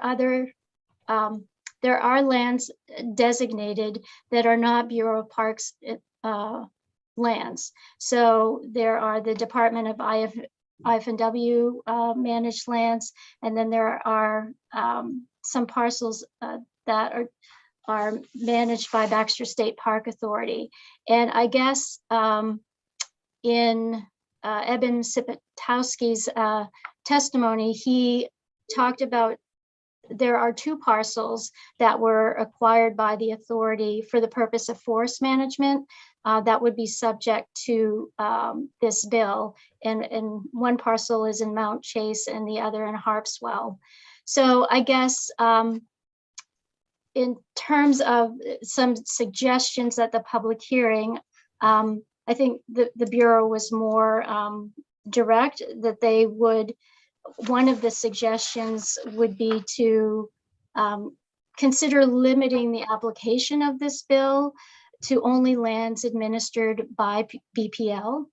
And it sounds like Baxter State Park Authority may also agree with that suggestion. And then the other suggested amendment that was made by the Bureau of Parks and Lands was to make these rules routine technical rather than major substantive. Although the sponsor of the bill, Senator Bennett, made it clear that he is not interested in that, that he would like them. He is not interested in routine technical rules. He would like them to be major substantive. So I'll leave it at that for now.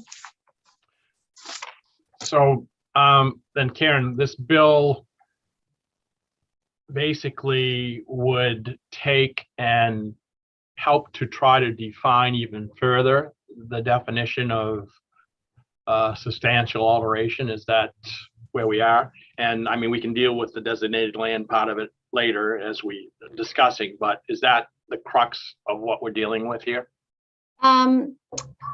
It establishes, and in the bill language is objective evaluation process for determining if it's been land has been reduced or substantially altered.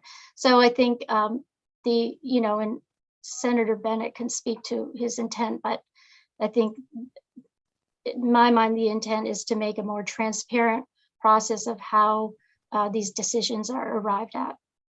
Right. Thank you. Other questions for Karen before we move on? Welcome, Senator Bennett. Thank you, Senator Dill. Good to be with you. It's been a while since we've heard this bill, so as I was trying to figure out the intent here, I know you and I have had a little brief discussion about it, but would you be so kind as to kind of bring us up to speed on intent here? Sure. I'm really grateful for the opportunity, and I think Ms. summarized it very well and my position very well, so I appreciate that. The transparency is the critical thing. These decisions are extraordinarily important. One was rendered in particular, which has been a bone of contention, is a mild word, for the last many years. Now that we've moved beyond that, I think it's critical. And this bill was always prospective. It never really related to that lease, unlike the other bill that you had. It was. And I just want to say quickly, I was on the conference committee in 1993 as a member of the House of Representatives that wrote Article 9, Section 23 of the Maine Constitution. There were 3 senators and 3 House members. Nobody really disagreed with it, but it was a question of getting the language right. And we actually expanded it to include as many public lands as possible. I set aside the Baxter State Park thing. And the laws worked really well over the many years. And the executive branch has come to the legislative branch repeatedly with requests under the 2/3 requirement. This one didn't happen, the CMP lease, and it opened up a lot of questions. Setting aside the substance of that issue, there's a lot of feeling that the process wasn't transparent and that we should know by what criteria the Bureau of Parks and Lands arrives at the question of substantial alteration. And in fact, Judge Michaela Murphy, this past summer in her ruling on that lease, pointed this problem out from the judicial branch's point of view. I was really pleased the executive branch testified in favor. So I think that we're all in agreement, judicial, executive, and legislature, that we should fix this.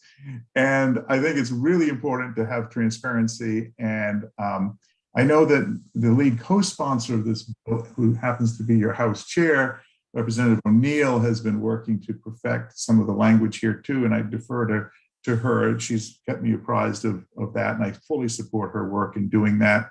But major substantive rules, critically important, because, and I'll leave with this, the Constitution gives the legislature not only the right, but the responsibility of reviewing substantial alterations. So it's critical that if we're going to delegate any of that responsibility to the executive branch, that the legislature review the rules and consider them major and substantive on this constitutional question of what constitutes major and substantive and how they go about that work. And so I just think it will be very helpful to the process going forward to make these rules major and substantive. Thank you very much for the opportunity. Thank you. Are there any questions for Senator Bennett? Representative O'Neill, could we have some of your thoughts, please? Thank you. So in total agreement about the content of the bill, which would require a substantial alteration decision to be made, put a process in place, have a public process, a written decision, rights of appeal. I'm in agreement with the sponsor that this should be major substantive rules. And then two things that Karen raised one thing that I want to make a suggestion about seems to be about whether BPL would adopt rules for other agencies or bureaus like IF&W and Baxter. And my intent would not be that BPL would adopt rules for Baxter and IF&W, but that each of those entities would make their own process for these designated lands and how to have this kind of public process available. And then one more thing that I did want to ask, and Karen, I think I have sent it to you, would just make a couple tweaks to the language to emphasize the public trust responsibility. Would you like me to forward your email, or I can read what you drafted, Representative O'Neill? I'm trying to open it. I can open it, or do you have it available to share on screen? Or I can just read it too. That's easier. Yeah, that's probably easier. Okay. So I guess right from the first line. So it's the bill, the Department of Agriculture, Conservation and Forestry, Bureau of Parks and Lands shall adopt rules, and Representative O'Neill's language would be something like, to ensure observance of the restrictions contained in Article 9, Section 23 of the Maine Constitution, and to ensure proper exercise of its public trust responsibility, these rules must, and then it continues on with established objective evaluation process. So just, I guess, some sort of language driving home the public trust responsibility and duty. And does it say that it has to be substantive rulemaking rather than routine and That's the technical? original. That's the original bill as drafted, and Okay. I'm hearing from the committee members anyway that there's no interest in changing that. So what I did, I think from OPLA perspective, that public trust responsibility is already baked in, if you will, to common law. But I guess adding that extra language doesn't do any harm either. So Does that also cover, I can't remember if it was Representative O'Neill or Senator Bennett that said it, that covers the aspect of just the Bureau of Public Lands, that we're not going to include Baxter or IF&W designated lands, etc. well, I'm hearing from Representative O'Neill that she would like those two entities to also adopt rules for their own designated lands, in addition to Bureau of Parks and Lands. That is what I'm suggesting, and my reasoning is just because this land could have just as easily been held by IF&W. It could have been another designated land. So I think I heard the sponsor articulate something similar, that they were careful about what lands were included and protected.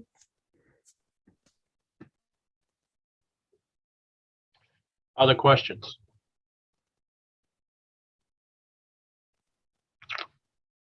Does someone want to make a motion? Mr. Chair, I'd move ought to pass as amended, the way I articulated it with the piece about public trust. Okay, Is there a second? I'd second that. Been moved by Representative O'Neill, seconded by Senator Black. Any further discussion? Representative Pluker. I just had a quick question. Are we including the IF&W and Baxter piece in this bill, or we're assuming they're gonna handle that on their own?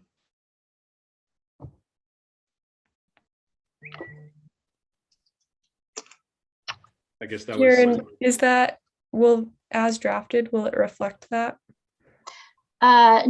No. So I'm hearing from Representative O'Neill that this bill would be amended so that it would explicitly say that Baxter State Park Authority and IF&W must also promulgate rules to establish a process to determine what, substantially altered use of land is.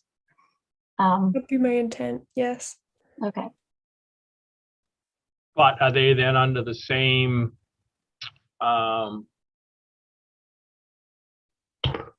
jurisdiction or whatever you want to call it of the legislature, that if they want to do it, they'd have to have a 2/3 vote? Whereas they do not have to do that now? Well, I don't know how to answer that. So, I mean, really now, the state does, regardless of agency.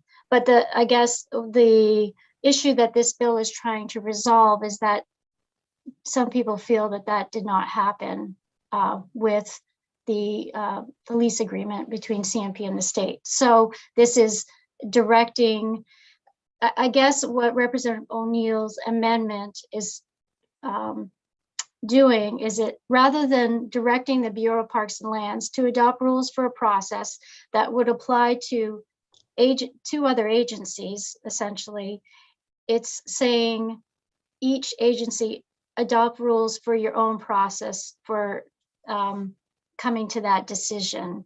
So that Baxter State Park Authority and IF&W are, it does seem a bit awkward to have the Bureau of Parks and Lands, promulgate rules that apply to other state agencies. Yep, no, I agree. I just want to see where we are on this. Is it one group or is it several? And it sounds like it's several. Each group would make their own designated lands. Yeah, and I will, if you look at Baxter State Park Authority's testimony, however, I don't think they feel like that's necessary because there are deed restrictions and management plans, so they, but, that wasn't on Baxter State Park per se. It was only a couple of other plots that they had. You mentioned Mount Chase and someplace else. Harpswell, yeah. But those are under the jurisdiction, those are designated lands under the jurisdiction of the authority. Right, So this bill will exactly. apply to them. Yeah. But it's not Baxter State Park per se that has to do this. Correct, not the big chunk of land. Yeah. Representative McCray. Yes, thank you, Mr. Chair. This may be a question for either Representative O'Neill or for Ms. Neto. I heard either one of you or both maybe saying that the IF&W must. This is left up to them as to whether they want to change the rules or whatever. We're only concerned about BPC in this committee. Am I understanding that correctly? BPL. BPL. I think what I could say in answer to that, Representative, is that as Senator Bennett outlined, folks were clear about the land that should be protected by the Constitution and what should be subject to legislative review, and land held by Baxter and IF&W falls within those designated lands. And just how this happened with land that happened to be held by BPL, it could have happened to land held by IF&W. So I think across the board, it makes sense to ask the departments to make a public process where they make a decision about whether there's a substantial alteration or not, and then create a written decision and rights of appeal. So it's a pretty standard process that we're asking for, just to make it a little more formal and tidy. a brief follow-up, Mr. Chair? Sure. Well, what I'm concerned about, Representative, is are we making rules and applying them to other committees, other departments, or are we making them for ACF? According to this, where we stand right now with this bill. What we'd be asking, as I understand it, is for BPL and IF&W to come back with a public process to be reviewed. And I think Karen can answer whether IF&Ws would go to IF&W or us if it's substantive, but it's just saying, please develop a public process and come back to us with what that public process looks like. Okay, thank you. Karen? Yeah, so again, I think Representative O'Neill's intent for what I'm hearing is that each agency would adopt its own rules on how it determines if use of designated lands under its jurisdiction is reduced or substantially altered. So since these are major substantive rules, I'm assuming that the major substantive rule resolve relating to IF&W lands would go to IF&W. I'm not sure. I mean, that's really a decision when it comes to committee reference.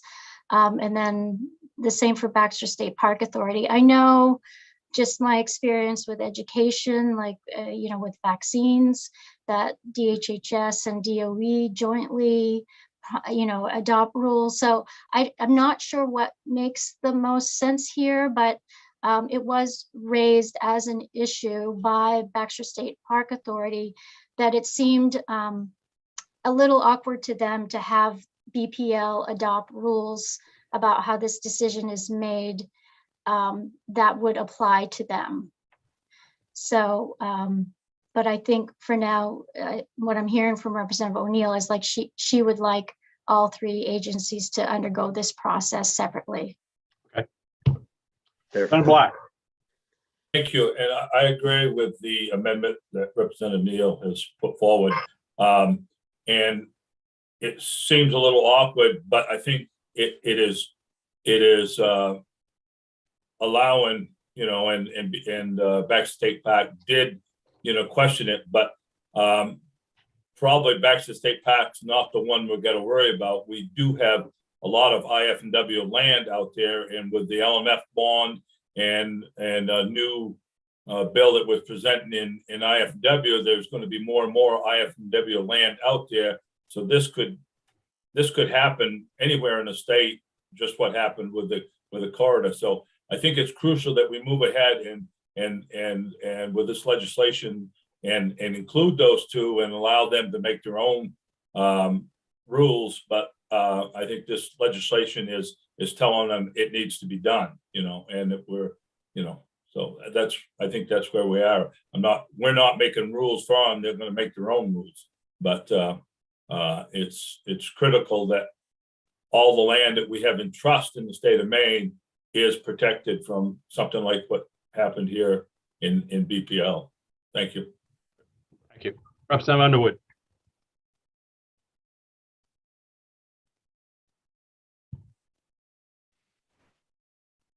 Senator Black answered any questions I had with his statement, so I appreciate you calling on me. Thank you.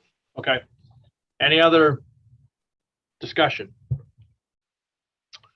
Seeing none. Cheryl, please call the roll. Yes, LD 1075 ought to pass as amended. Senator James Dill. Yes. Senator James Dill, yes. Senator Russell Black. Yes. Senator Russell Black, yes. Senator Chloe Maxman. Yes. Senator Chloe Maxman, yes. Representative Margaret O'Neill. Yes. Representative Margaret O'Neill, yes. Representative Randall Hall. Yes. Representative Randall Hall, yes. Representative Thomas Schofield, absent. Representative Lori Osher. Yes. Representative Lori Osher, yes. Representative Joseph Underwood. No. Representative Joseph Underwood, no. And what would your motion be? There's too many rules and regulations that government has. We should be reducing rules and regulations on our landowners. They do an excellent job managing the land as is. There may be a problem in the past with BPL, but it should be resolved by the courts. And to say if the agreement or whatever it is, it's illegal or it's legal, one or the other. And again, a no vote is my vote. Thank you. Ought not to pass, right? Ought not to pass, correct. Thank you. Thank you very much. Representative Scott Landry. Yes. Representative Scott Landry, yes. Representative Bill Pluker. Yes. Representative Bill Pluker, yes. Representative Jeffrey Gifford, absent. Representative David McCray. Yes. Representative David McCray, yes. Representative Susan Bernard, absent. 9 yes, 1 ought not to pass, and 3 absent. On LD 1075, an act to protect public lands, ought to pass as amended, passes. And I will close the the work session on this issue. Thank you very much. Thank you, Senator Bennett, and Representative O'Neill. Okay, we'll move on. Yes, Karen. So before we move on to the next briefing, Representative Underwood just emailed me a question about committee bills. So I thought this would be a good opportunity since I have heard interest in another committee bill relating to the briefing you're going to hear in a minute. But just the vote that was taken earlier. So you have asked in some cases for a lot of these reports to be submitted to the committee, back to the committee, and you have authority to submit a bill relating to the subject matter of the report. So you may or may not decide to submit a bill. And so you receive the reports and you have a discussion, and then in quite a few cases this session, the committee has decided to submit a committee bill. And so that committee bill is just a proposal relating to the report you received from, whatever agency. And again, there are 2 tracks it could take from there. You could either have the bill referred back to committee, so kind of go through the regular process of a public hearing and a work session. That's usually what I recommend because it gives an opportunity for the public to weigh in. But then there's also another track it could take where the committee works on your committee bill and you report it out, and it goes straight to the House and the floor for consideration in the 2 bodies. And sometimes that's the case if, an issue's been discussed at length. So anyway, I hope that answers your question, Representative Underwood. Thank you. All right, we'll move on to LD 1407, Authority of Municipalities to Regulate Timber Harvesting. It's a briefing from the department, and I see Director Cormier here. Welcome. Thank you very much. Good to see you all. Did you want me to just get going? Are you the only one that's presenting? I just wanted to make sure, unless there's someone else in the attending that needs to be here with you also. No, it's just myself and Director Mancius. Okay, and I see he's on already, so go ahead, please. Great. Thank you for your time today. I'm Patty Cormier, Director of the Maine Forest Service, and I'll be starting out this afternoon with an overview of our report out on the resolve for LD 1407. Dawn, or Director Mancius, is going to be running a short PowerPoint, and he will bring up the end, and we'll be following with the recommendations. So today we're going to cover a quick review of how we got to this point. So what the Maine Forest Service did, what you folks had asked for, who was involved, what we covered, the current law, the issues we discussed and addressed, and the issues we discussed and didn't address, and then ending with the recommendations and any questions you might have. So the resolve directed the Maine Forest Service to convene a stakeholder group to assess and review Title 12, subsection 8869, which is the process relating to a municipal proposal to adopt or amend a timber harvesting ordinance. So the resolve directed us to report out to you folks the findings and recommendations of the stakeholder group to you. And I just wanted to add, in this process, I clearly heard from when this went to the resolve that communication and education was a strong component of what was asked for. So that also is a strong component in these recommendations today. So the makeup of the stakeholder group in the resolve, you can see there was a broad range of folks. It was a great group. I really appreciate their time for the 4 meetings we had. We had to cover a lot, and most of them were at the meetings, and there was very dynamic discussion, and it was a really good group. We couldn't cover everything in the time allotted, but you'll see what we did end up with. So again, I'm very thankful for these folks. So the next slide, Dawn. So the 4 meetings we had were virtual, but the link to the meetings were well advertised through the DACF media routes and Maine Forest Service avenues, including all social media. They were always scheduled early in the morning and lasted anywhere from 2.5 to 3.5 hours. Anyone wishing to observe from the public was encouraged to observe the meetings and provide comment. All the meetings were recorded and can be found on our website under, if you go to Maine Forest Service, under projects, it's on the left. So in these meetings, we had presentations from Maine Municipal, from municipalities, a DOT representative, because we were, early on, we were discussing road issues. We had a presentation from the Bureau of Agriculture on the Farmland Protection Act, as well as from consulting foresters. So these presentations were at the request of the stakeholders. So going through the current law. So currently, this is what's in since 1999. We had covered this in the work session in the public hearing. But right now, a licensed forester must participate in the development or amendment of an ordinance. The Maine Forest Service must be consulted during that development or amendment, and the municipality must hold a public hearing, and Maine Forest Service must be accorded the opportunity to speak. And landowners must be notified of the proposed ordinance or amendment. So we covered this at length, and there was some interesting, Maine Municipal did a survey in between meetings of municipalities, and to hear the number of towns who weren't aware of this and were also clearly appreciative of any state assistance in their ordinances. So also required municipalities that had forestry ordinances at the time to ensure the definitions used in the ordinances were consistent with state law or rule by January of 2001. Next slide.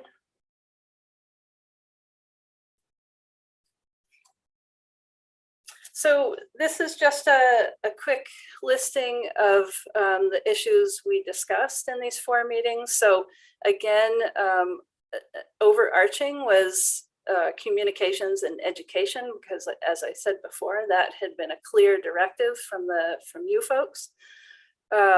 Statutory clarifications and establishing reporting and certification deadlines, and address establishment and maintenance of the ordinance list. And then next slide is the issues that were discussed but not addressed, and we really didn't have time to dig into these issues. So unreasonable permit fees, penalties for frivolous lawsuits against timber harvest activities conducted in compliance with all applicable laws and regulations, time of day issues, and we had started in on road issues, but determined that there's already other avenues going on with DOT and other legislative items that are addressing road issues. So we decided that that would not be something that this group would address. So I'm going to hand this over to Dawn, but I just wanted to add it was a really a good group, very involved, a lot of involvement with everybody. And we also had, as I said, speakers from towns, foresters, municipalities, and MMA that were provided good feedback. And so I hope you guys appreciate the recommendations, and I'll give it over to Dawn. Thank you, Patty. Senator Dill, Representative O'Neill, members of the committee. My name is Donald Mancius. I'm Director of Forest Policy and Management for the Maine Forest Service. The committee came up with a package of 8 recommendations, which I will try to walk through as briefly as I can.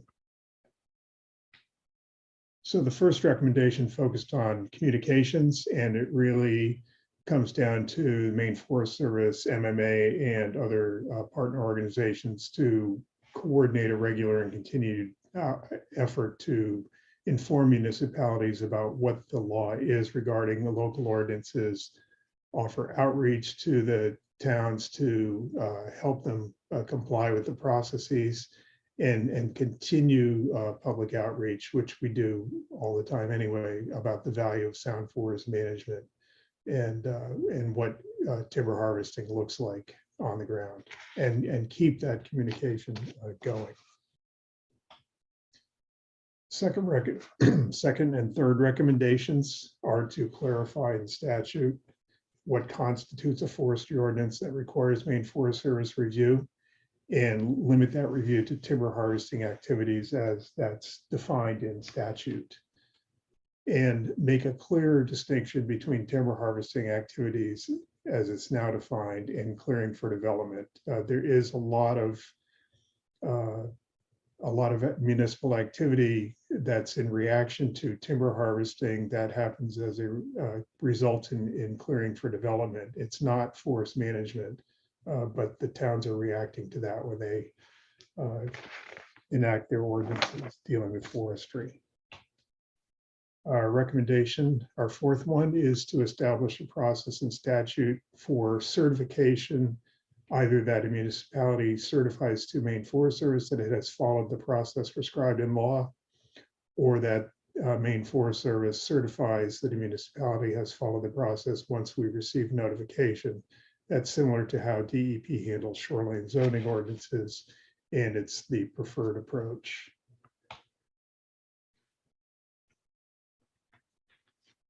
Fifth recommendation is to establish a new deadline for municipalities, with existing forestry ordinances to make all their definitions consistent with definitions in law or Maine Forest Service rule by a date certain. That requirement is current in law, but we're not sure that it's been followed. And municipalities would need to document that they've updated their definitions. Sixth recommendation, municipalities that have not previously followed the process would have until, say, the end of June of next year to submit those ordinances to Maine Forest Service for review and comment, and then follow the process prescribed in law and complete that process by June 2026, or their ordinance would be void. The seventh recommendation is to require that local forestry ordinances be consistent with policies in a state certified comprehensive plan, which you will find in Title 30A, Section 4352. And finally, provide additional direction in statute for the Maine Forest Service to maintain a list of local ordinances similar to the law that regarding registration of municipal ordinances regulating pesticides over at BPC. With that, I will finish my part of the presentation and open it up for questions.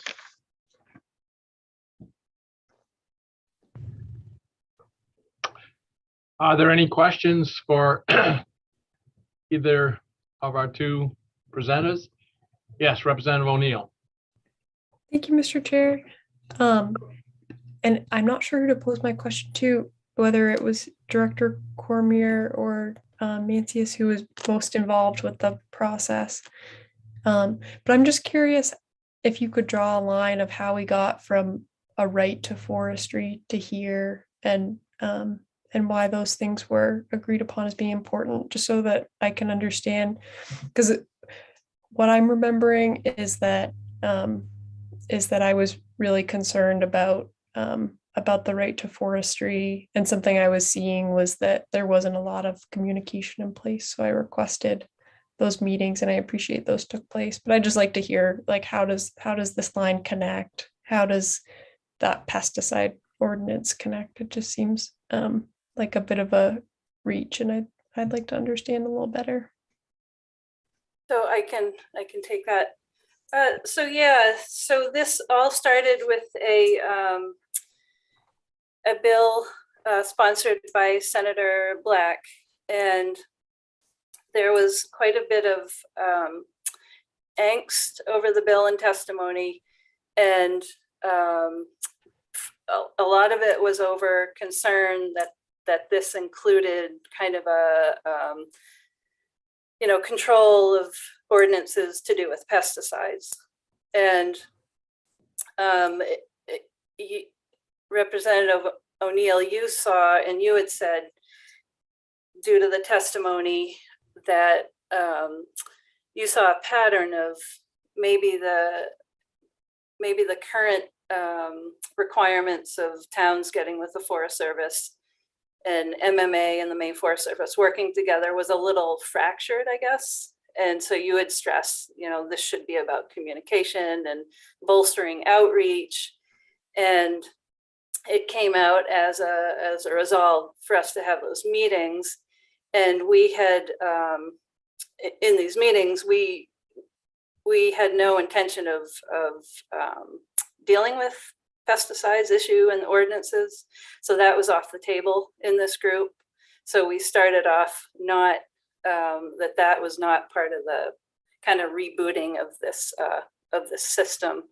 And so out of that came the direction of, okay, how can MMA, Maine Forest Service work together? How can we possibly reboot, I guess, this ordinance system, because many towns don't even know it exists. It's been so long, there's transition of folks. So that's kind of a brief description of how the transition of how it started to how it ended. Thanks. I think I just saw something really brief that was a recommendation that had to do with pesticides. And I guess more I was just expressing, it seemed like a little beyond the scope of what I had requested, but I wanted to hear how it isn't beyond the scope, I guess, like how you thought it was connected to better communication and process. Because something I saw was that there were laws on the books, but there was a failure on the part of Maine Forest Service and municipalities to communicate about this and make sure people knew about it. So I do appreciate you leading with that. Because just like Representative Underwood was saying on his last vote, I think before we make new laws, we need to know that we're working with the ones we have. So. Yeah, thank you for that. And I agree. And you look, I see these recommendations as bolstering communications, clarifying language that is confusing to towns, and working with MMA, as I said, and municipalities to really, we need to educate better the municipalities of what the current ordinances are. And then there's in the recommendations, we're suggesting improvements to those ordinances as far as clarifying language. Okay, yeah, I would, for one, am uncomfortable with recommendations of voiding people's ordinances if they don't, go through a process in around a year, but just want to express that. But I do appreciate your work around outreach, and I'm hoping that will be helpful going forward, that these connections have been made and you've taken the time to do this, and I'm heartened by that. So. It's always good to have these conversations that haven't been had in a long time. So it was a good exercise. Other discussion? Questions, I mean? Oh, Senator Black, sorry, I didn't see a hand. Thank you, Mr. Chair. So I think this is directed to Director Cormier, but there was concerns when this bill was brought forth, and I brought it forth on behalf of the department. And I think there were people that felt that there was a hidden agenda or in it or whatever, but we asked in committee to have a stakeholders group to look at this because the department felt that it was an important issue that we needed to move forward on and get everybody, as Co-Chair O'Neill has talked about, communications and people understanding that there are rules and stuff out there. So we asked for a stakeholders group, I believe. On that stakeholders group, towns, foresters, MOFCA, forestry groups, foresters was the stakeholders group unanimous in their recommendations that they set forth? I mean, was it a unanimous support for the recommendations that you brought forth today?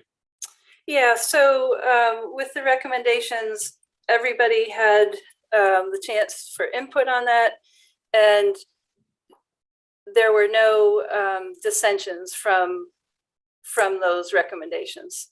So nobody came out against them.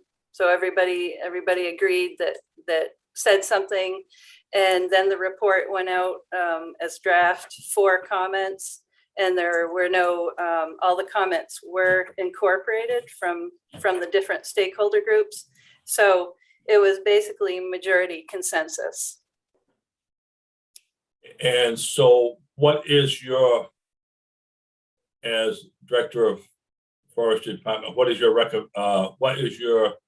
you like to see become of the recommendations that you presented us today?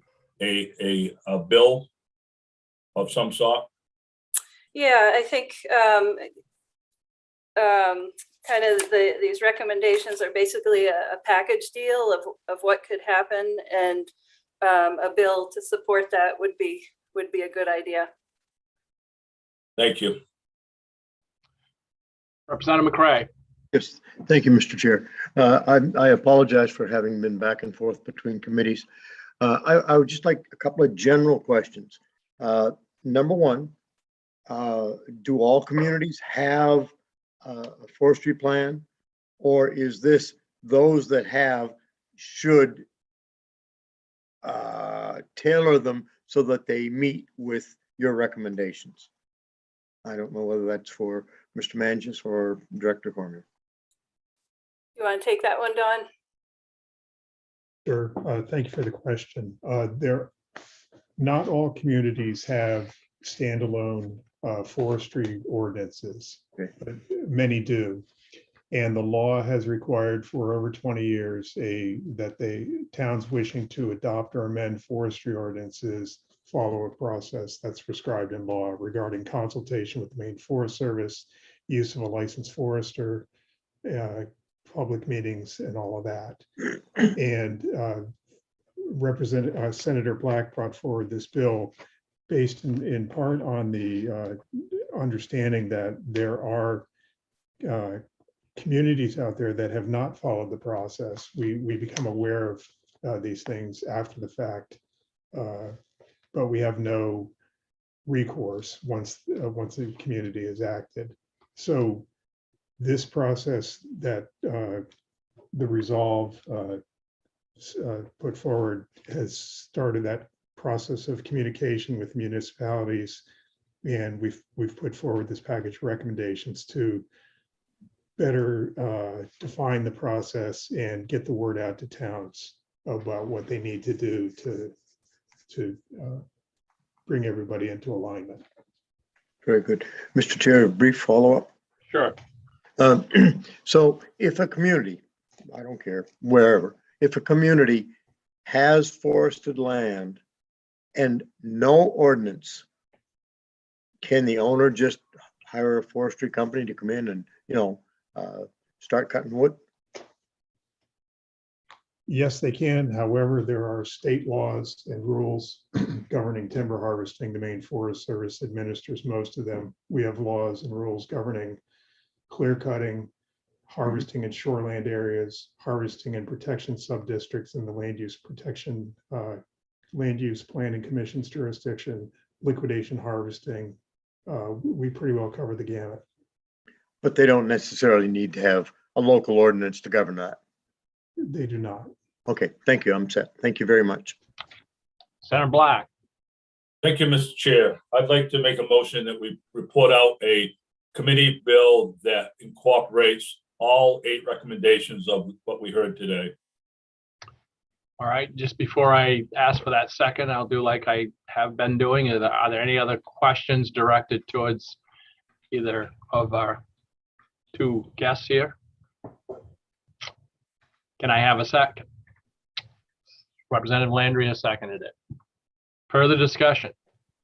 Representative Hall, were you just going to second it? Yes, I was just going to second the motion. Thank you. Okay. Representative Pluker. Thank you, Mr. Chair. I was just wondering, I don't understand the unfunded mandate part of our Constitution well enough, but I'm wondering if some of these forcing the municipalities to go through this process might touch on that. So when we have the report back, I'd love to hear any analysis coming from that direction from Ms. Nato. Thank you. Great. Thanks for the question. Any further discussion? Representative McCray? I'm looking for my hand and unmute. I'm going to support reporting out a bill, but I don't want it to be construed that I necessarily will be voting for the bill in the end. I think we ought to bring a bill and discuss it, but I don't know exactly where it's going to go. And I don't want somebody to say, well, you supported bringing the bill, now you don't support the bill. So it's just a I think comment. I've heard similar comments already today. I'll bet. Okay, thank you. Thank you. Representative O'Neill, do you have a comment? Thank you, Mr. Chair. Briefly, I was going to say the same thing as Representative McCray. So, Okay. Are there any further discussion, questions, comments? Please call the roll. Senator James Dill, Yes. Senator James Dill, yes. Senator Russell Black, Yes. Senator Russell Black, yes. Senator Chloe Maxman, Yes. Senator Chloe Maxman, yes. Representative Maggie O'Neill, yes. Representative Maggie O'Neill, yes. Representative Randall Hall, Yes. Representative Randall Hall, yes. Representative Thomas Schofield, absent. Representative Lori Osher, Yes. Representative Lori Osher, yes. Representative Joseph Underwood, Yes. Representative Joseph Underwood, yes. Representative Scott Landry, Yes. Representative Scott Landry, yes. Representative Bill Pluker, Yes. Representative Bill Pluker, yes. Representative Jeffrey Gifford, absent. Representative David McCray, Yes. Representative David McCray, yes. Representative Susan Bernard, absent. Unanimously passes of those on screen. All right, so we have an unanimous to report out a bill on the authority of municipalities to regulate timber harvesting. With that, I will close the briefing and discussion, and I'll turn to Karen to see what else we have before we are done. Yeah, I do have a committee amendment and corresponding fiscal note for you. I can share my screen here. There it is. So this is the committee amendment to an act requiring a contract for the administration of Department of ACF low-cost spaying and neutering program. So, gosh, this has been so long. So the bill requires the commissioner to contract for the administration of the companion animal sterilization fund, but requires the department to administer the fund if a suitable third-party administrator can be found. It also requires the spaying or neutering of a feral cat will be covered regardless of a person's income. And then it requires the commissioner to develop procedures. I just said that, to pay a person regardless of income 100% of the cost for spaying or neutering a feral cat. And then it just kind of lays out, directing the commissioner to issue a request for proposals no later than August 1st of this year. And it kind of lays out the criteria for the administrator of the third party administrator. And then it also provides for an evaluation of the initial 3-year contract. So this shouldn't, none of this should be new to you all. And then we did get the fiscal note. It's one of those, yes, there's a fiscal note required, but there's no dollar amount.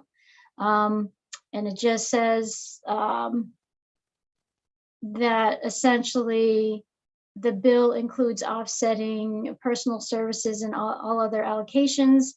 I guess in a nutshell, the bottom line is that the department has indicated that the companion animal sterilization fund has sufficient resources available to accommodate the increase in services. So that's the gist of the fiscal note. Are there any questions? Questions for Karen? Nope. Okay, thank you. And I guess the last thing I didn't know there. So we had 2 committee bills, or 2 other committee bills that the committee voted to submit. One of them, I think, is in pretty good shape for discussion. And I didn't know if Senator Dill and Representative Pluker were ready to talk about the I'll call it the LD 558 committee bill, the one with the $100 million appropriation. Sure. Bill and I had back and forth discussion. We actually had a Zoom call. And I think on that one, we were pretty much 100% in agreement on how to proceed with it. It's $100 million. It's to put together an advisory committee, 7 members, at least for the beginning of the discussion. It may be more than that once we have the discussion on who should be on the advisory committee. The funding would reside in the Department of Agriculture with the advisory committee overseeing it. This advisory committee would also be authorized to bring in any specialty groups that they may need if there's a specific issue that needs expertise that they don't have within the advisory committee, or they want to have some other expertise. Let's see, it goes through several things that they could include, but may include, but they're not restricted to them. There was a list of things that we had talked about. Let's see, what else is there? That's all I'm thinking of. Bill, anything else you can think of? No, I mean, that's right. We were looking into, potentials. So we're looking at, so we included a lot of the information that came out of the report back from 558. Yeah. So specific areas of research that they wanted to look into, looking at long-term environmental reporting, or monitoring. I think the thing that might have added talking to farmers was looking at health impacts and long-term health monitoring. Yep. Families. Yep. And then the other thing, and I don't know if this is explicitly stated in our wording, but like looking into it was explicitly said we had like short-term income replacement for the farmers who aren't going to be able to make any money this coming year. Yep. And then maybe a long-term, exploring the idea of a buyback program. So that kind of thing. And Karen has it all written out, which we'll be able to send out to everybody before the hearing. So I think that's probably pretty much what we had in that particular bill. Yeah. Oh, Representative Hall. Yeah, just a quick question. Is there any thought or been put into that on testing food that comes in from foreign countries? Like I know in the wintertime you got like tomatoes and stuff coming out of Mexico and Brazil and whatnot. Is that going to be part of that or not? It's not specifically said, but one of the things that we have in there, it says that the state can, some of this funds could be used for the state to set up one or more labs, even though I know there's like 3.2 million already set aside for labs. So not specifically though, Randy, but Representative Hall. Yeah. Thank you. The other thing is, even though it's not a part of the bill, we discussed about sending a memo to approach on where we as a committee may suggest that the 100,000 comes from. I talked to Senator Breen and she said that would be, a very logical step because this is asking for 100 million essentially from the surplus funds. But it seems that, of course, that's kind of all earmarked. So we would have to, well, at least we can suggest where we think it might come from. So, and we can do that when we hear the bill or when we work the bill. So, any other questions? Karen? So it sounds like the committee is comfortable with moving. I have a copy of the amendment or the bill draft if you want to see it, but it sounds like with Senator Dill and Representative Pluker, whatever they agreed to, and then obviously there's an opportunity to make further changes to it once it's heard and worked, and so it's not like it's going straight to the floor or anything. So I just want to make sure that I can go ahead and process this because my goal is to get it on the calendar for referral March 9th. And I know that sounds like it's far away, but given that we have 3 other committee bills that also need to get on that calendar, if we can get this one off of the deck, then that would be great. Okay, that's what I'll do then. Send it on its way. All right. What else? So the only other question I have is the schedule next week. I did need to know if the hemp work session could be scheduled for next Thursday, or should it just be the following week? Because I need to get Cheryl a schedule by the end of today. Representative O'Neill? Oh, thanks. I am waiting on, I had spoken with Gary Fish last week, and I'm just waiting on a time to meet with him about it. So I can't speak to that. Okay. Oh, I Go ahead. don't know follow if up you on just it want to today. just schedule it for the week after that, just so we don't have to, postpone the work session, just to give you enough time, because Cheryl does need to, she probably send it out today, given the weather tomorrow that they're calling for. So as we could just proceed that way and schedule it last minute on Thursday if you are ready. Do you want to schedule it on March 8th, or do you want to go ahead with 3-3 like you just said? What do you think, Representative O'Neill? I think further out makes more sense just because I haven't heard back from folks, but I don't know. All right, why don't we schedule it for 3-8? That's the following week. Okay, And- and we can always change that next week, but Right. I will not. Yeah, I thought we were going to talk about it during chair, so yeah. Yeah, or we could do that too. Yeah, it's fine. Which would be next Tuesday. Yep. Yep. So, Okay, that's all I have. Representative Pluker. Thank you, Mr. Chair. We want to discuss the bill coming out of 264? Oh, yeah, that's right. We got another PFAS bill. Do you have that put I together too? do, although it sounded like there may not Well, be. there's I think 99% agreement on that one. There's just Okay. one sticking point, and my suggestion was just to leave it in there for discussion, and it can be taken out or go forward or whatever. I just thought it was easier to take it out than to try to put it back, to put it in later, so. And I thought Bill had agreed to just leave it and we'll discuss it, but I may be wrong on that. No, things can be changed. I can share my screen if that's helpful. Sure. Okay. So this is the other PFAS committee bill, but it's much more specific. And so it would, the first section of the committee amendment, and just for other committee members other than Representative Pluker and Senator Dill, there's this ongoing discussion about how PFAS should be defined.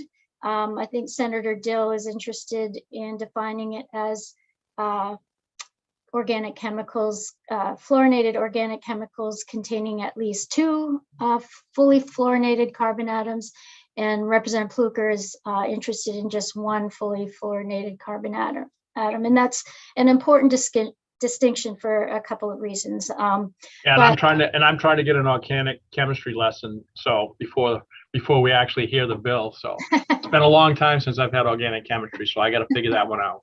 I may be fine with the way, as Representative Pluker has said too. Yeah. Yep. So, but that agrees with the EPA definition. So in section 2, I just repealed the current definition of pesticide, and really the new definition of pesticide is, you see in paragraph A and B, that's current law. And then the only new element is adding any substance or mixture of substances intended to be used as a spray adjuvant. And then my legal reviewer said, what's a spray adjuvant? So I put that in the definitions section as well. And again, this is not, I'm not a subject matter expert, but I got this from the report and the definition of spray adjuvant. So it amends, some definitions which are key. And then in section 5 of the bill, it basically says a person may not distribute in the state. Paragraph H, a pesticide that has been contaminated by PFAS, or a pesticide that contains intentionally added PFAS. So this paragraph's a little tricky because there is a current law in Title 38 where DEP is going to be regulating products with intentionally added PFAS. And so starting January 2023, there's a notification process, but then in January, as of effective January 1st, 2030, there will be prohibition. And Title 38, for purposes of that law, defines PFAS as, 1 fully fluorinated carbon atom. So that's why for purposes of this committee bill at this time, I put notwithstanding that, because that Title 38 has a different definition. So I think if that's the route the committee goes, then you may need a carve out in Title 38 because pesticides are a subset of products. So I don't think it's anyone's intent to regulate pesticides with 1 fully fluorinated carbon atom differently than pesticides with 2 fully fluorinated carbon atoms. So that's why I think there's a little more work around this one. And then section 6 is a person may not use a fluorinated HDPE or high-density polyethylene container for storage, distribution, or packaging of pesticides. So that's the gist of the committee bill, with some areas still to be worked out. I think the only difference is, Karen, and you can correct me if I'm wrong, Representative Pluker, I think on that last one you showed, we actually said all pesticide containers could be regulated by the Board of Pesticide, whether they're fluorinated or not. Because there may be other reasons for them to actually regulate a container. So we didn't keep that specific. We just said any pesticide container. But this is a prohibition on use of those fluorinated containers. True, then maybe it was just added to it, but we did have it so that it was all pesticide containers under there. And maybe it needs to be up in the other section. But that was one of the recommendations that we had in the original presentation, I think. And we just combined it into one, so. And that was my understanding, was because the science is still evolving around the storage containers, and there we might end up needing to add in other kinds of plastic, or it could be HDPE, which is treated in certain ways, is okay. So we were just wanting to give BPC authorization, the authority to regulate that as they saw fit, because I think it's the science is moving too fast right now for us to come up with a clear statute on it. Okay. I'll let Representative O'Neill go. Yep, Representative O'Neill. Thanks. I just had a question, and you might have said it and I just didn't process it. What definition of PFAS are we using? Are we using Maine's definition or a more limited one?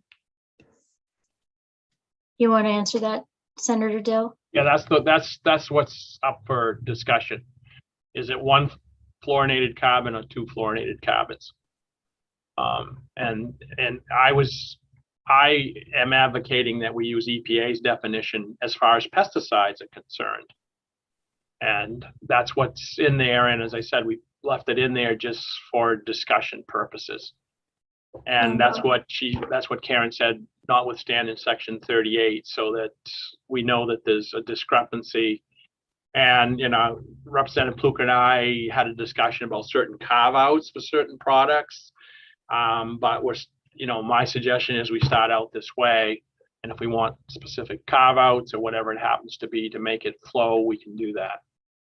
Okay, thanks for explaining it again. Yeah, I guess this is, That's where I have to have my organic chemistry lesson, Representative O'Neill, so I can. I want to stick with what we've done in all our other laws, I guess, but that's what I want. Yeah. Representative Pluker. Yeah, I was essentially going to say that. The reason my thinking behind it is to maintain the same definition across Maine statute and not have different definitions in different places. Right. And I don't want to not withstand what was 1503 in the DEP law, that because currently there is a law on the books which would regulate these products in years to come, and I don't want to not withstand that practice. But we're going to have this conversation in work session. So, any other questions on this? So I have one. So assuming I get the container piece right, and I will work with you, Senator Dill and Representative Pluker, on that. Is the rest of the committee comfortable with, assuming we get that sorted out, then I could get this on its way to revisor's office. So again, that we can get it on the calendar for March 9 and get it off the deck, since we have 2 more after this to work on. Okay. I see Representative O'Neill is smiling, so I'll take that as a yes. Slow reaction. I know, the only 2 that were saying thumbs up were Senator Dill and Representative Fluker, which are the ones that I'm working with. So I wanted to hear as long as everyone else is comfortable with that, that's what I'll do. Okay. What else you have for us, Karen? That's it. Cheryl, anything? Can I have a motion to adjourn? It's been moved by Representative Pluka, seconded by Representative O'Neill. All in favor, none opposed. Thank you all. See you next week. Bye. Have a good afternoon.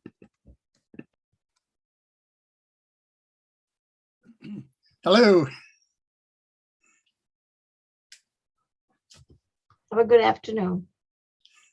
I thought Jim was gonna stick around, but I guess not.